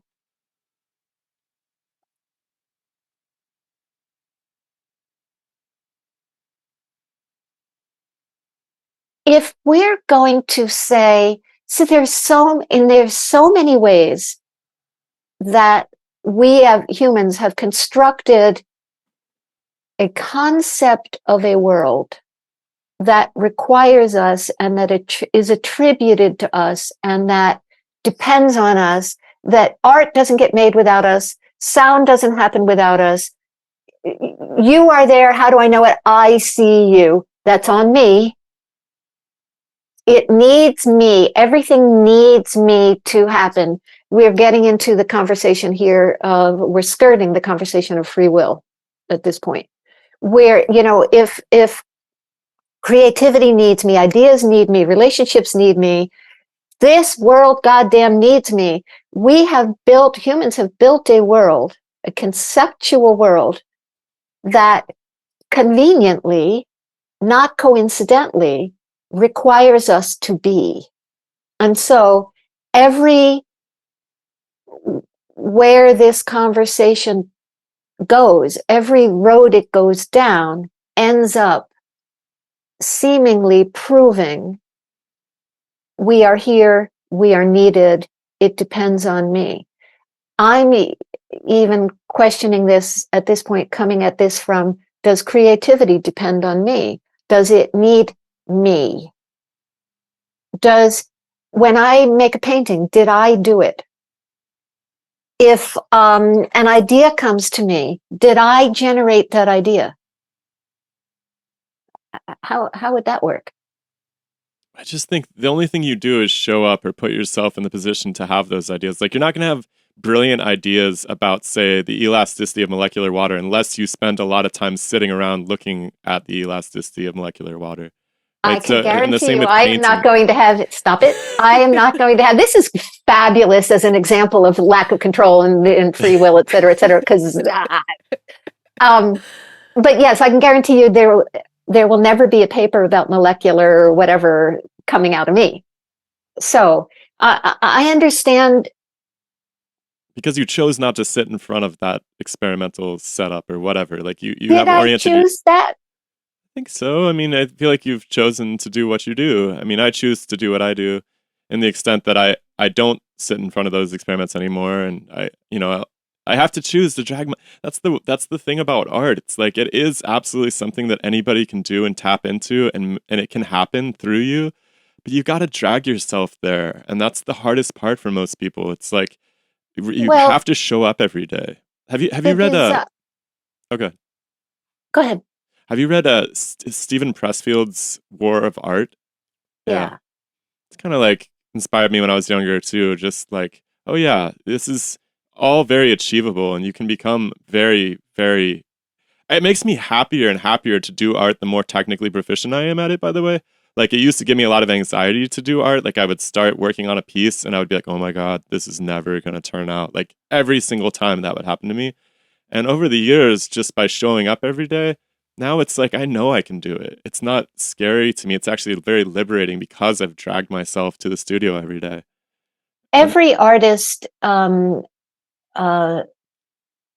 has written about this has talked about the discipline of making themselves do it. What's her name? Annie Lamott, who wrote Bird by Bird. Are you familiar with that book? It's a beautiful, lovely book. She's a fiction writer, and she wrote a book about the process of writing. And she called it Bird by Bird because when she was a kid, her brother had an assignment for school about writing about, I think it was 300 birds. And they gave him like 3 or 6 months to write this report. And the night before, he started writing his report about 300 birds. And he was freaking out. And his father said, just write it bird by bird, just one at a time. And so everybody who's written anything about the process of writing or creating has talked about sit down in the chair at 9 a.m. or whatever, have a disciplined approach, etc. And all of that understood. I get it. I write this Mind Tickler newsletter every week, and I force myself at this point. It's at this point, all these years later, it's just goddamn torture every Monday to write this thing. I've said everything that's in me to say. I got nothing left. But the idea to write or to paint or to put a color here or to sit in the chair, where'd that come from? Was it me? Well, so it's really interesting because Shiloh comes from a family of artists. His dad's a sculptor. His mom's a painter. My family is universally cursed with the inability to get things done. My parents decided that they were going to remodel their yard. They were going to like rebuild their backyard. Careful, your dad's listening. Yeah, I know. Sorry, Dad. I'm gonna expose you.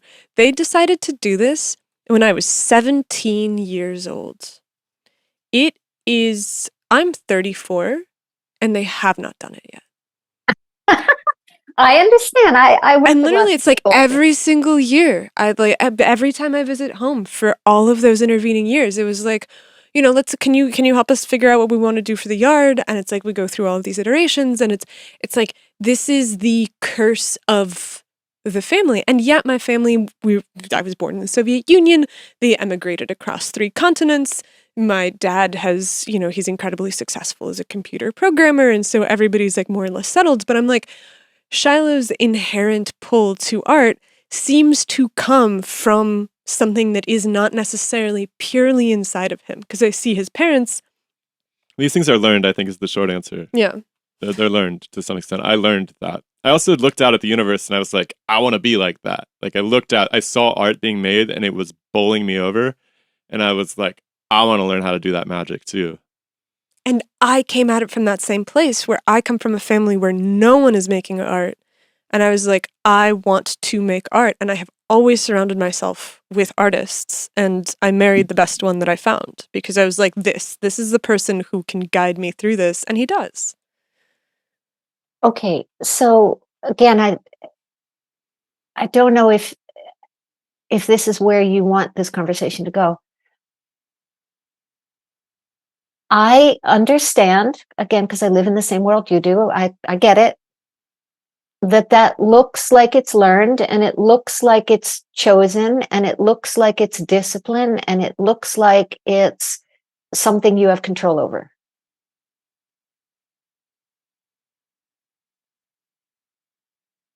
But the idea that a person whose family has no art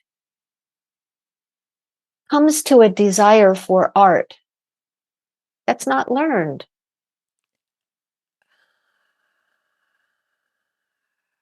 It came to you despite your family. It came to you on its own. So I think that what we do as generally as humans is we stop it at, we don't keep rolling it back. We stop it at, yes, I decided, I saw my parents with no art and I wanted art. I saw my parents with art and I wanted that.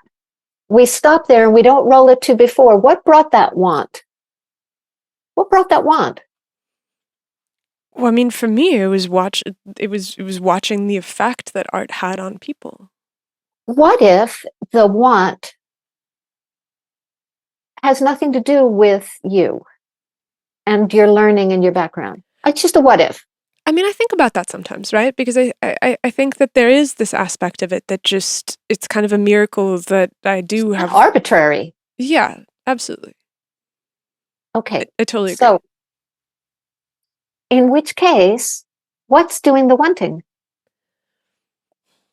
What wants the art? I mean, in some sense, I think it can be stemmed down to a wanting to belong to the world and to fit into the world. Like, I remember being a little kid and, like, I wasn't very good at basketball or something, right? I'm talking about, like, elementary school. But I could draw really good. And so it gave me some currency. And later on in high school, it was kind of the same way. Like, I got a band going, right? And all of a sudden, that was kind of cool. And it gave me a place in that society all of a sudden.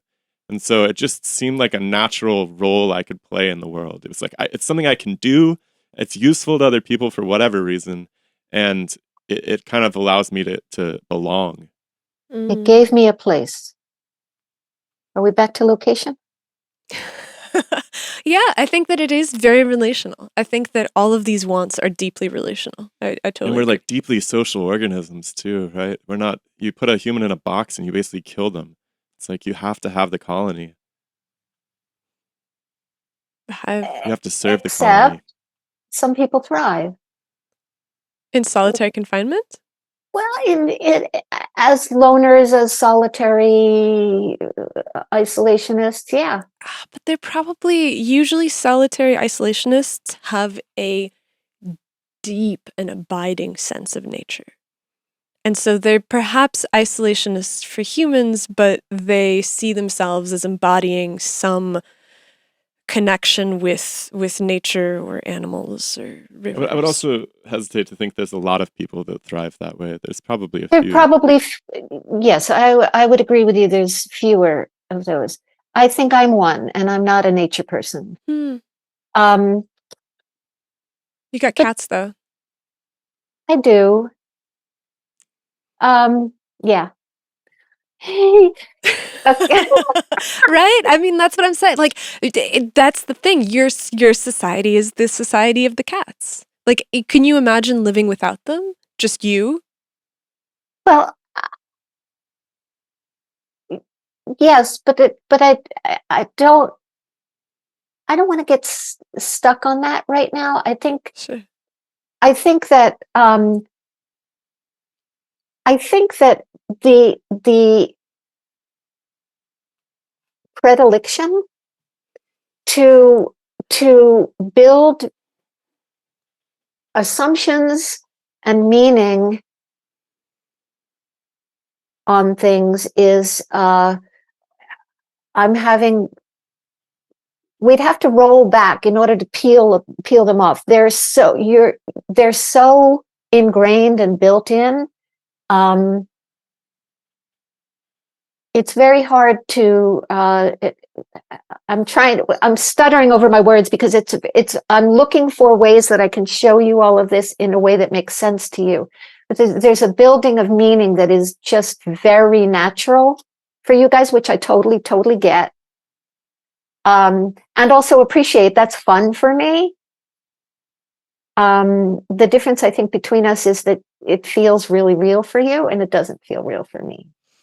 It's interesting that you say that because I go in and out of the feeling of reality of it. There are definitely plenty of times that I can see just the arbitrariness of it. Especially when I contemplate death. Like when I go out into the forest and I see things dying and being born all over the place, and I just see the cyclicity of our roles too. And I think about everyone I love's eventual mortality. Like I definitely can tune into that perspective for sure.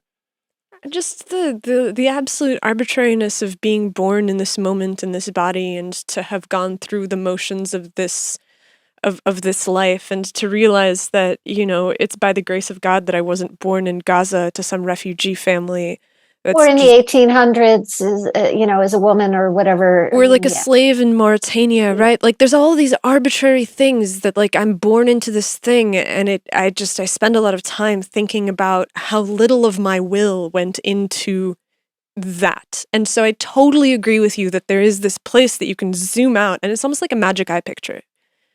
Yes, which is a worthy practice to reset some of those assumptions that we all have that are just givens, to zoom out. So, because otherwise we're living as if the flute makes decisions. We're living as if the flute decides what to play, the flute decides when to play, when to be played, and the question is, does it? So, if we zoom out, just without even thinking about, is there a person, for a minute? If we zoom out and we look back at this planet as the moon, not from the moon, because if we do it from the moon, then it's still us looking. But if we imagine for a minute that we are the moon, and this is strictly imaginary, so obviously this is ridiculous, but if we imagine that the moon has the ability to perceive, and it's looking back at this planet, from the moon's point of view, what's wrong here? Nothing. That's really different from our point of view, isn't it? And I think that the ingredient of difference is life. And I think that I have an entire organizational structure for life, which is that the whole point of life is to survive the planet, because the universe conspires to create life that persists. Because there is this arc towards complexity. And there's The universe conspires to create life that persists. Where's your proof of that? Everything dies. It dies, but it gives birth to something else. Like the organizing principle of all of life is to give birth to more life. Yeah, life forms don't persist. Life forms don't just persist. Life as a process. Like, I think that life Okay. as cells is not what life is. Okay. Cells okay. do life. Life doesn't exist. Life occurs. Understood. And so it's like the same way that, like, it's like a hurricane or a tornado. Like, those things don't exist. They happen and they go away. Okay. And I think life is like that storm, and the storm wants to become more complex. And in the process Why?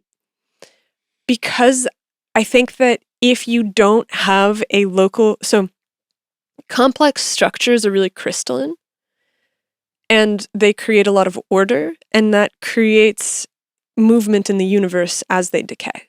Because you have everything that comes together and is solid and ordered and makes a lot of sense, and then it starts to fall apart and dissolve into the universe, and that's why there isn't going to be a heat death of the universe, because it comes together through this will towards complexity and size and organization.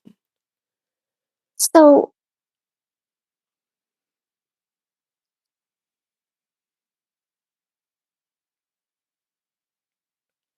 Which is actually, I think, it creates a condition where I'm like, the person is not that important. The person is just this snowflake in a blizzard of time and events and thermodynamics and entropy and all these other things. And so it puts me, I think, squarely in this idea of, this is just this momentary manifestation of a current that runs through the entire arc of the universe, and we just happen to be riding the pendulum as it swings.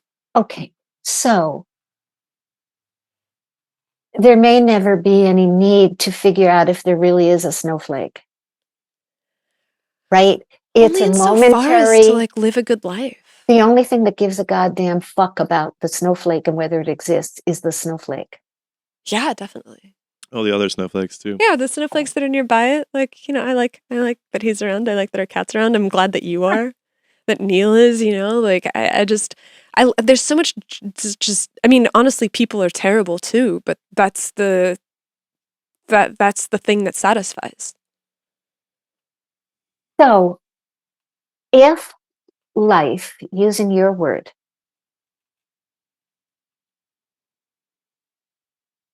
likes all the snowflakes, would you agree with that? Some more than others. If life likes it, I think that life is just what the snowflakes do. Like, it's just a process. It's like the way that raindrops get organized into a hurricane. Snowflakes get organized into the life. So bear with me because your language is different than I'm used to. So I want to make sure that I'm understanding you. So if life has a will towards complexity and order, I think that the tendency? I think the organisms definitely have a will. I actually think that the universe requires a walk towards complexity in order to persist and not to just dissipate into this heat death. And I think life is the mechanism by which it achieves that complexity, because life is the only thing that can make complexity in abundance.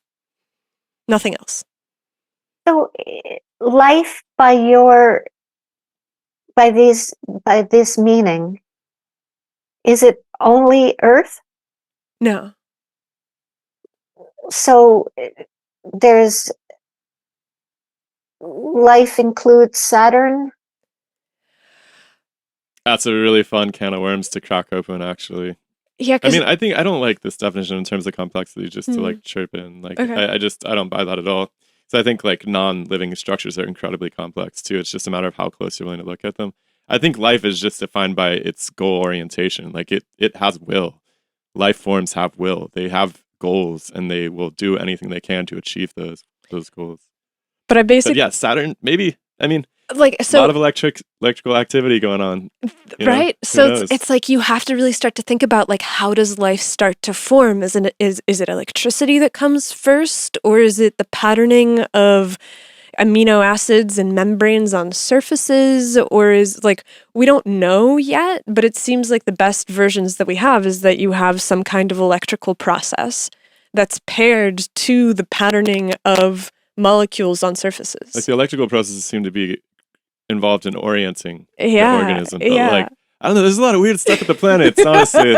There's a couple of these weird flyby anomalies too I've been looking at too, where like spacecraft just like, they're supposed to do this nice orbital around Jupiter or something, but they just don't sometimes. Like they just go they get tugged a little too hard all of a sudden, and people are just like, that's weird. There's this killer book too by Olaf Stapledon called Star Maker. I don't know if have you read that? Mm-mm. Oh man, that's a good one. At least read like the first chapter. Okay. But yeah, he imagines the universe where all the stars are alive and so forth. It's pretty cool. And so this is no. Go ahead.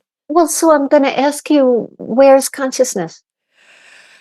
So I think that consciousness is everywhere, and we gradually see progressively more complex structures that have more complex consciousness. Like I think that the bacteria is conscious. Structures have.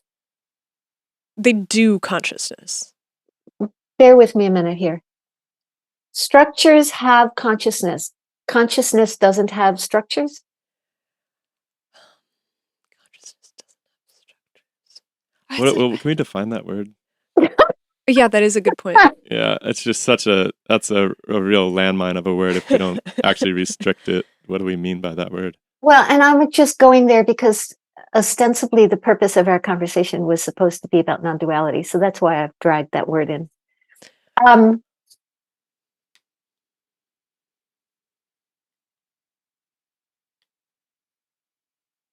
When we're talking about whether we create art or art creates itself, stop it.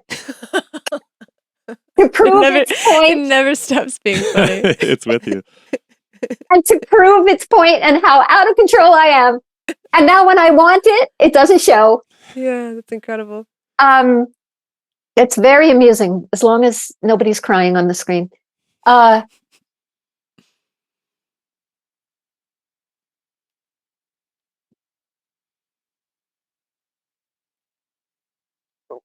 I'm following this trajectory from life, using that word as I think I understand you to mean it, having a will towards complexity and order.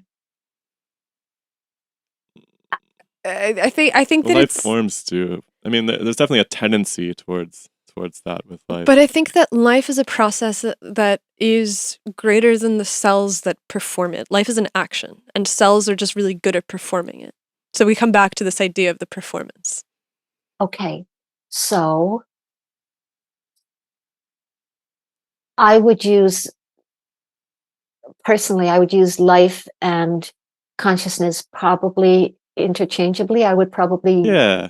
go towards the consciousness word rather than the life word, but because I think that the life word might get confusing, sort of like the word God confuses people.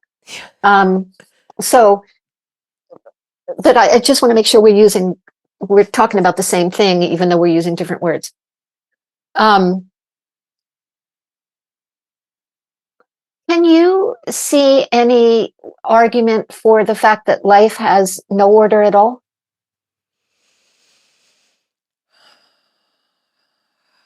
Don't think so, because if you look at the simplest version of life, the simplest performance of life that we can identify, it is highly structured.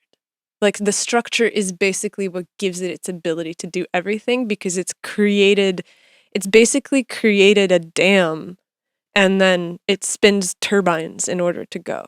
Like, it's crazy what it does. Would you be comfortable switching the word existence for life for a minute? Or does that feel wrong? Like not the I think same that's thing? about it. I mean, I think that we're going to get confused if we don't restrict existence to material substance. You could use occurrence Okay, if you but want. life is not restricted to material substance? Life is an idea, right? It's a relational idea. It's not a material substance. A life form would be a material substance, an entity. Okay. So consciousness is or is not a material substance? No, it's an idea. It's an idea, yeah. Okay. So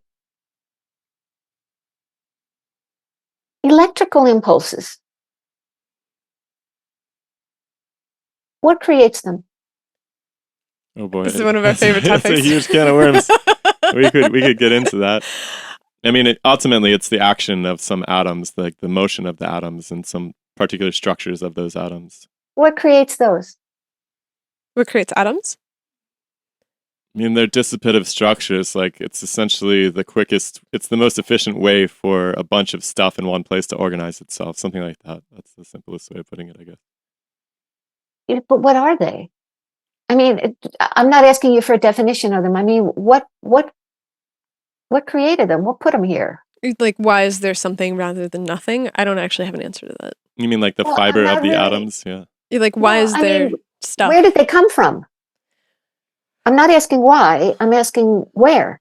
I don't think they came from any. I mean, individual atoms are certainly generated in different processes of fission and fusion and so forth, but the substance of the universe seems like it's just there. It's always been there. It always will be there. It might form into atoms sometimes and not other times, or different atoms or whatever, but substance is there.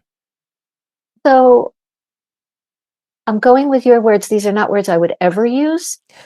The substance of the universe, The material substance, well, now that changes it. Yeah, because I mean, atoms are just material. Okay, but they come from somewhere. Well, they're organized. They're organized like swirls of material that is more fundamental. Where do they come from? Well, where does the storm come from? Well, It's like there's does the bulk baby come from? motion. Well, when a man loves a woman, there's bulk motion of things. There's a bulk motion of the fibrous substance that makes up the fabric of the universe. Like there is a Material fabric of the material fabric of the universe. Okay, but you're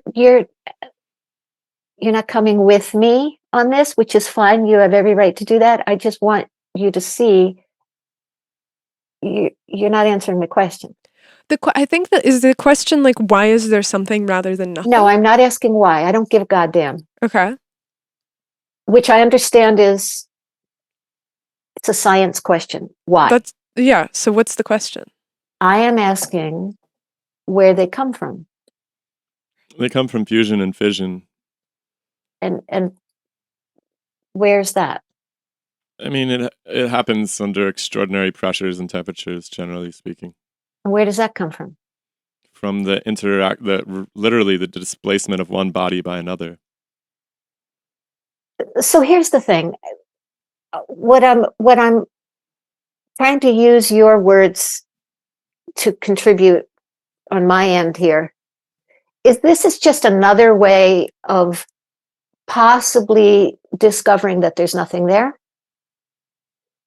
So that's why I'm playing with this. Okay. We humans attribute meaning and cause and effect to every goddamn thing, and we never track it back past our understanding. Where does it come from? Where did it start? This is the problem with the notion of God. This is the problem with the notion of the Big Bang. Like, where? What was the starting place? Where did it come from? I mean, how do you feel about the notion of eternity? Yeah, I'm a much bigger fan of eternity than the Big Bang. I mean, I think the Big Bang is a preposterous proposal, personally. But I mean, but I'm the thing is, not educated enough to be able to have that conversation in any kind of. Well, it lacks, for me as a scientist, way. it lacks mechanism. It's like, how does something come from nothing? Well, you can't draw me a picture of how that happens, and so I don't buy it. But like, when it comes to material existence, you're right that these are hypotheses, right? My explanation for you of where these atoms come from are entirely theoretical, right? This is my point. Yes. I'm totally with you on that. But it works, right? It happens to be a theory that I can practice. It interacts with all the other little gears of my knowledge, and so it's productive. And ultimately, people can use those sort of theories to, create technologies to move us about throughout the universe and so forth. So those theories create technologies, create a world, that create persons. If our conversation has revolved essentially around, from the beginning, around, is there a person? I'm asking you where? Where is it? How does something come from nothing? How does it? So our sense of reality and the fact that this is me and that's you and here I am, yo, is a sense, we don't know what that is. It's a sense that something is a thing with no ability to track it back, to figure out, how does something come from nothing? How? I think maybe it doesn't. Maybe it doesn't. I think that the cosmology that we operate in is that it is impossible for something to come from nothing. Material something, yeah. Okay, and yet here is a material person right here. But you didn't come from nothing. A person's a material thing, though.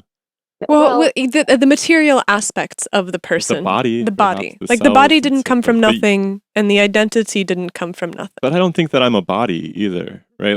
Like my atoms will be different tomorrow than they are today, but I'll still be here. Okay. Like, I'm sorry, I'm processing that slant. Every few years, like you're basically completely recomposed every few years, but you're still here. Which is that's the magical, incredible side of things. But you actually aren't, too, because you're not the person that you were 10 years ago. Like, there's some version of you that's continuous, but you're certainly not the person that you were 10 years ago. But you're not a material object, I guess is my point. That's fine. So when Jim, right? Parsons? Mm-hmm. Newman, yeah. Newman. Sorry, where did I get Parsons? When Jim Newman said... He's a musician. All right, like when Jim Newman said there is no person, how did you disagree with him? Because everything you're saying right now is in agreement. Well, I still think the person is, they just don't exist in a material sense. I mean, the person still persists. I mean, people are real. And what are you basing that on? I just think that things It's can not a happen. I think body. happenings, occurrences are every bit as real as material existence. It's just that the dynamics upon which, the dynamics that are overlaid, that is the motion of the material bodies, that is occurrences and that is happenings, that's events, that's experience at the level of perception. And so those things are real, they're just not material. That So they happen on the material landscape. if you were willing to set aside this is real as a belief,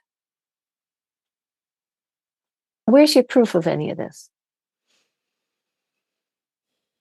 Set aside this is real. I think this goes back to the experiment that Judy did, where it's close your eyes. How do you know that I'm here without some kind of set of preconceived? Without sensory input, which is information coming into the hardware.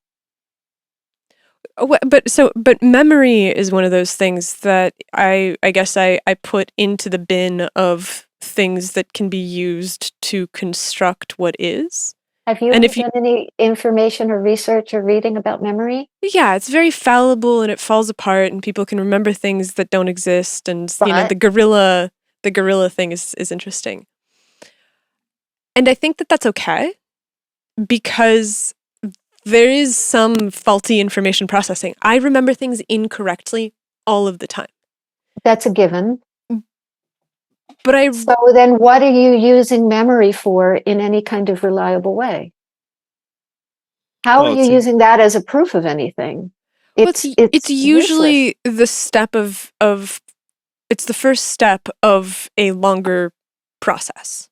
Well, it's not entirely unreliable too. Like, if it was entirely unreliable, that's when you essentially end up in a state of dementia or something. Which I saw my grandma go through that, right? I know what it looks like. Generally speaking, like, your memories are reliable. They're not perfect, but I mean, you and I will sometimes have a recollection but not of 100% like of the time. 100% orthogonal to one another. This is how this happened, and it's like I saw it as sometimes, not all the time. Usually, not all the time. No. Like, generally speaking, sure. And so I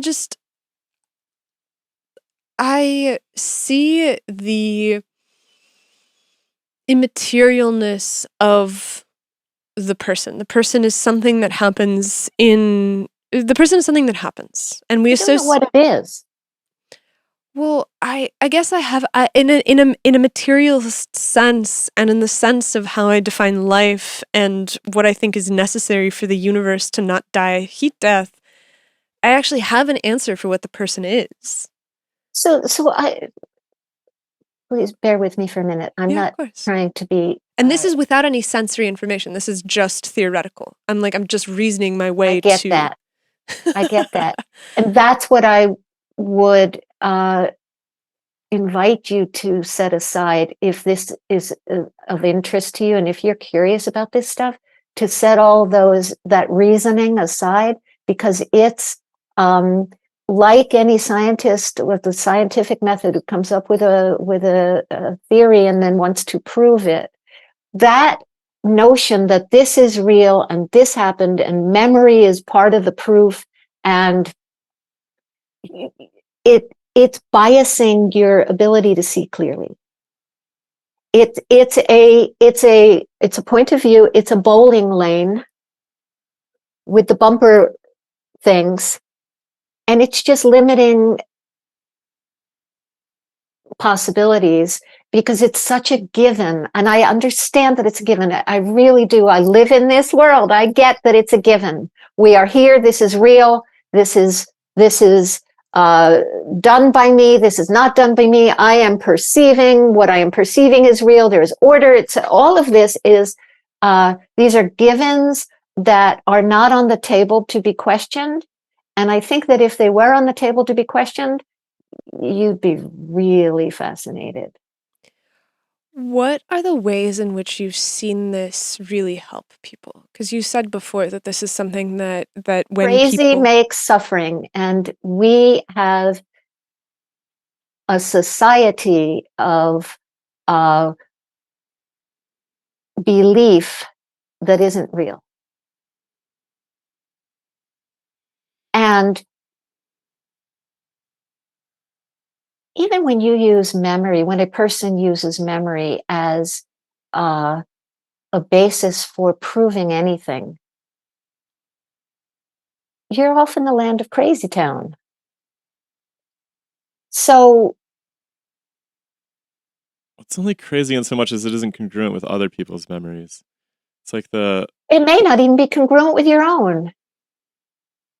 I mean, have you experienced that you remember something differently than you remembered it before?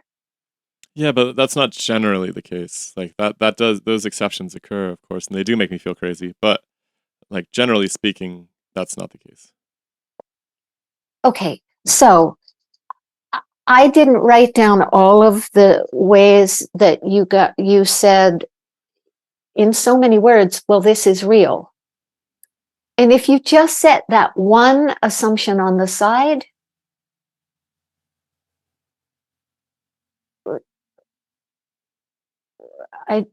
it'd be interesting to see what happens. In terms of how is that useful,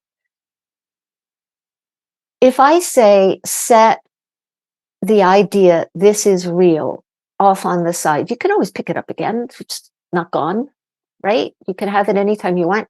If you set it on the side just to play with, does a feeling come with that idea? Like, does it feel scary, or does it feel curious or interesting?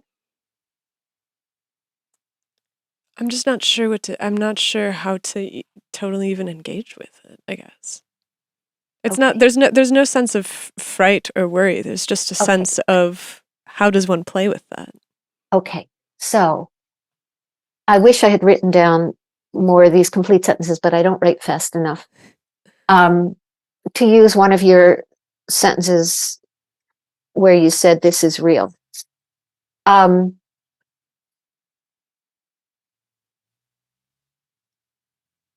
Let's try it this way.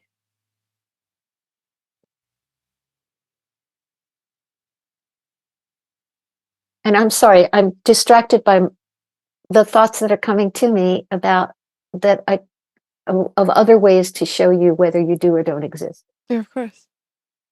Are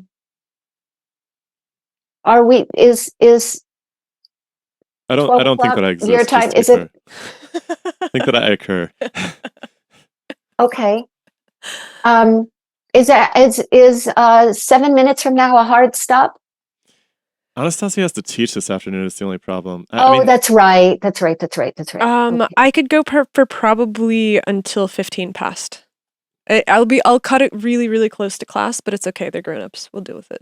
So let's do this real fast. If you'll humor me, I will try to do this fast. I mean, we'd love to talk to you again. Honestly, I have a bunch of things here that I wish I'd gotten to too, because I really want to talk to you about the construction of the self and the construction of beliefs and things like that as well. So, Would you I be would willing to come do back that. again? Yes. And now that we've had this conversation, I will be better prepared. I understand a little bit more about the way your heads work. So that means that I will be better able to answer some questions and show you some things so that you can experience it for yourself.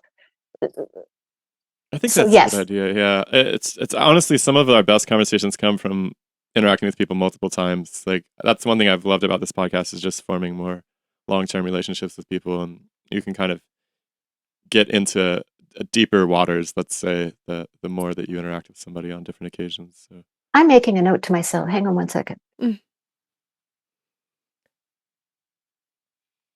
So that next time we talk, I've got this note to remind me where to head.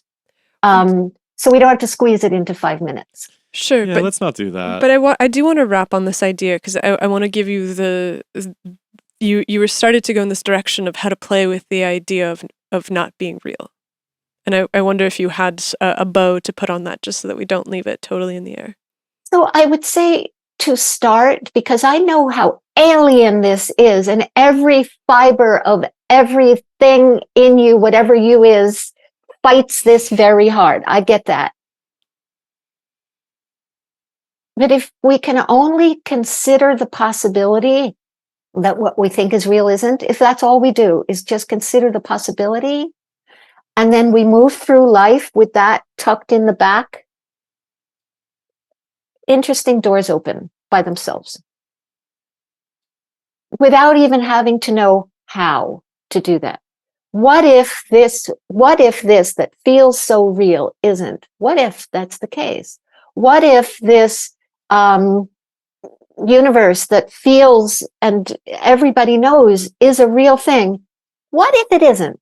What if we have this wrong? What if you as others that aren't me isn't real? Just what if? It's just opening a different possibility. It moves you possibly onto the next bowling lane over. And then you can have back your usual. I mean, I do. I pick that stuff right back up. If my cousins ask me if I'm real, believe me, I'm telling them yes. My poor family has zero idea what the hell I'm talking about most of the time. So, so even though there's no how to, if just that one little piece is considered a what if, some of that will take care of itself. What if this isn't real? What if I'm not real? What if this idea isn't real? What if you guys aren't real? What if the universe isn't real? What if atoms aren't real? Just what if? And then you can throw it all out later.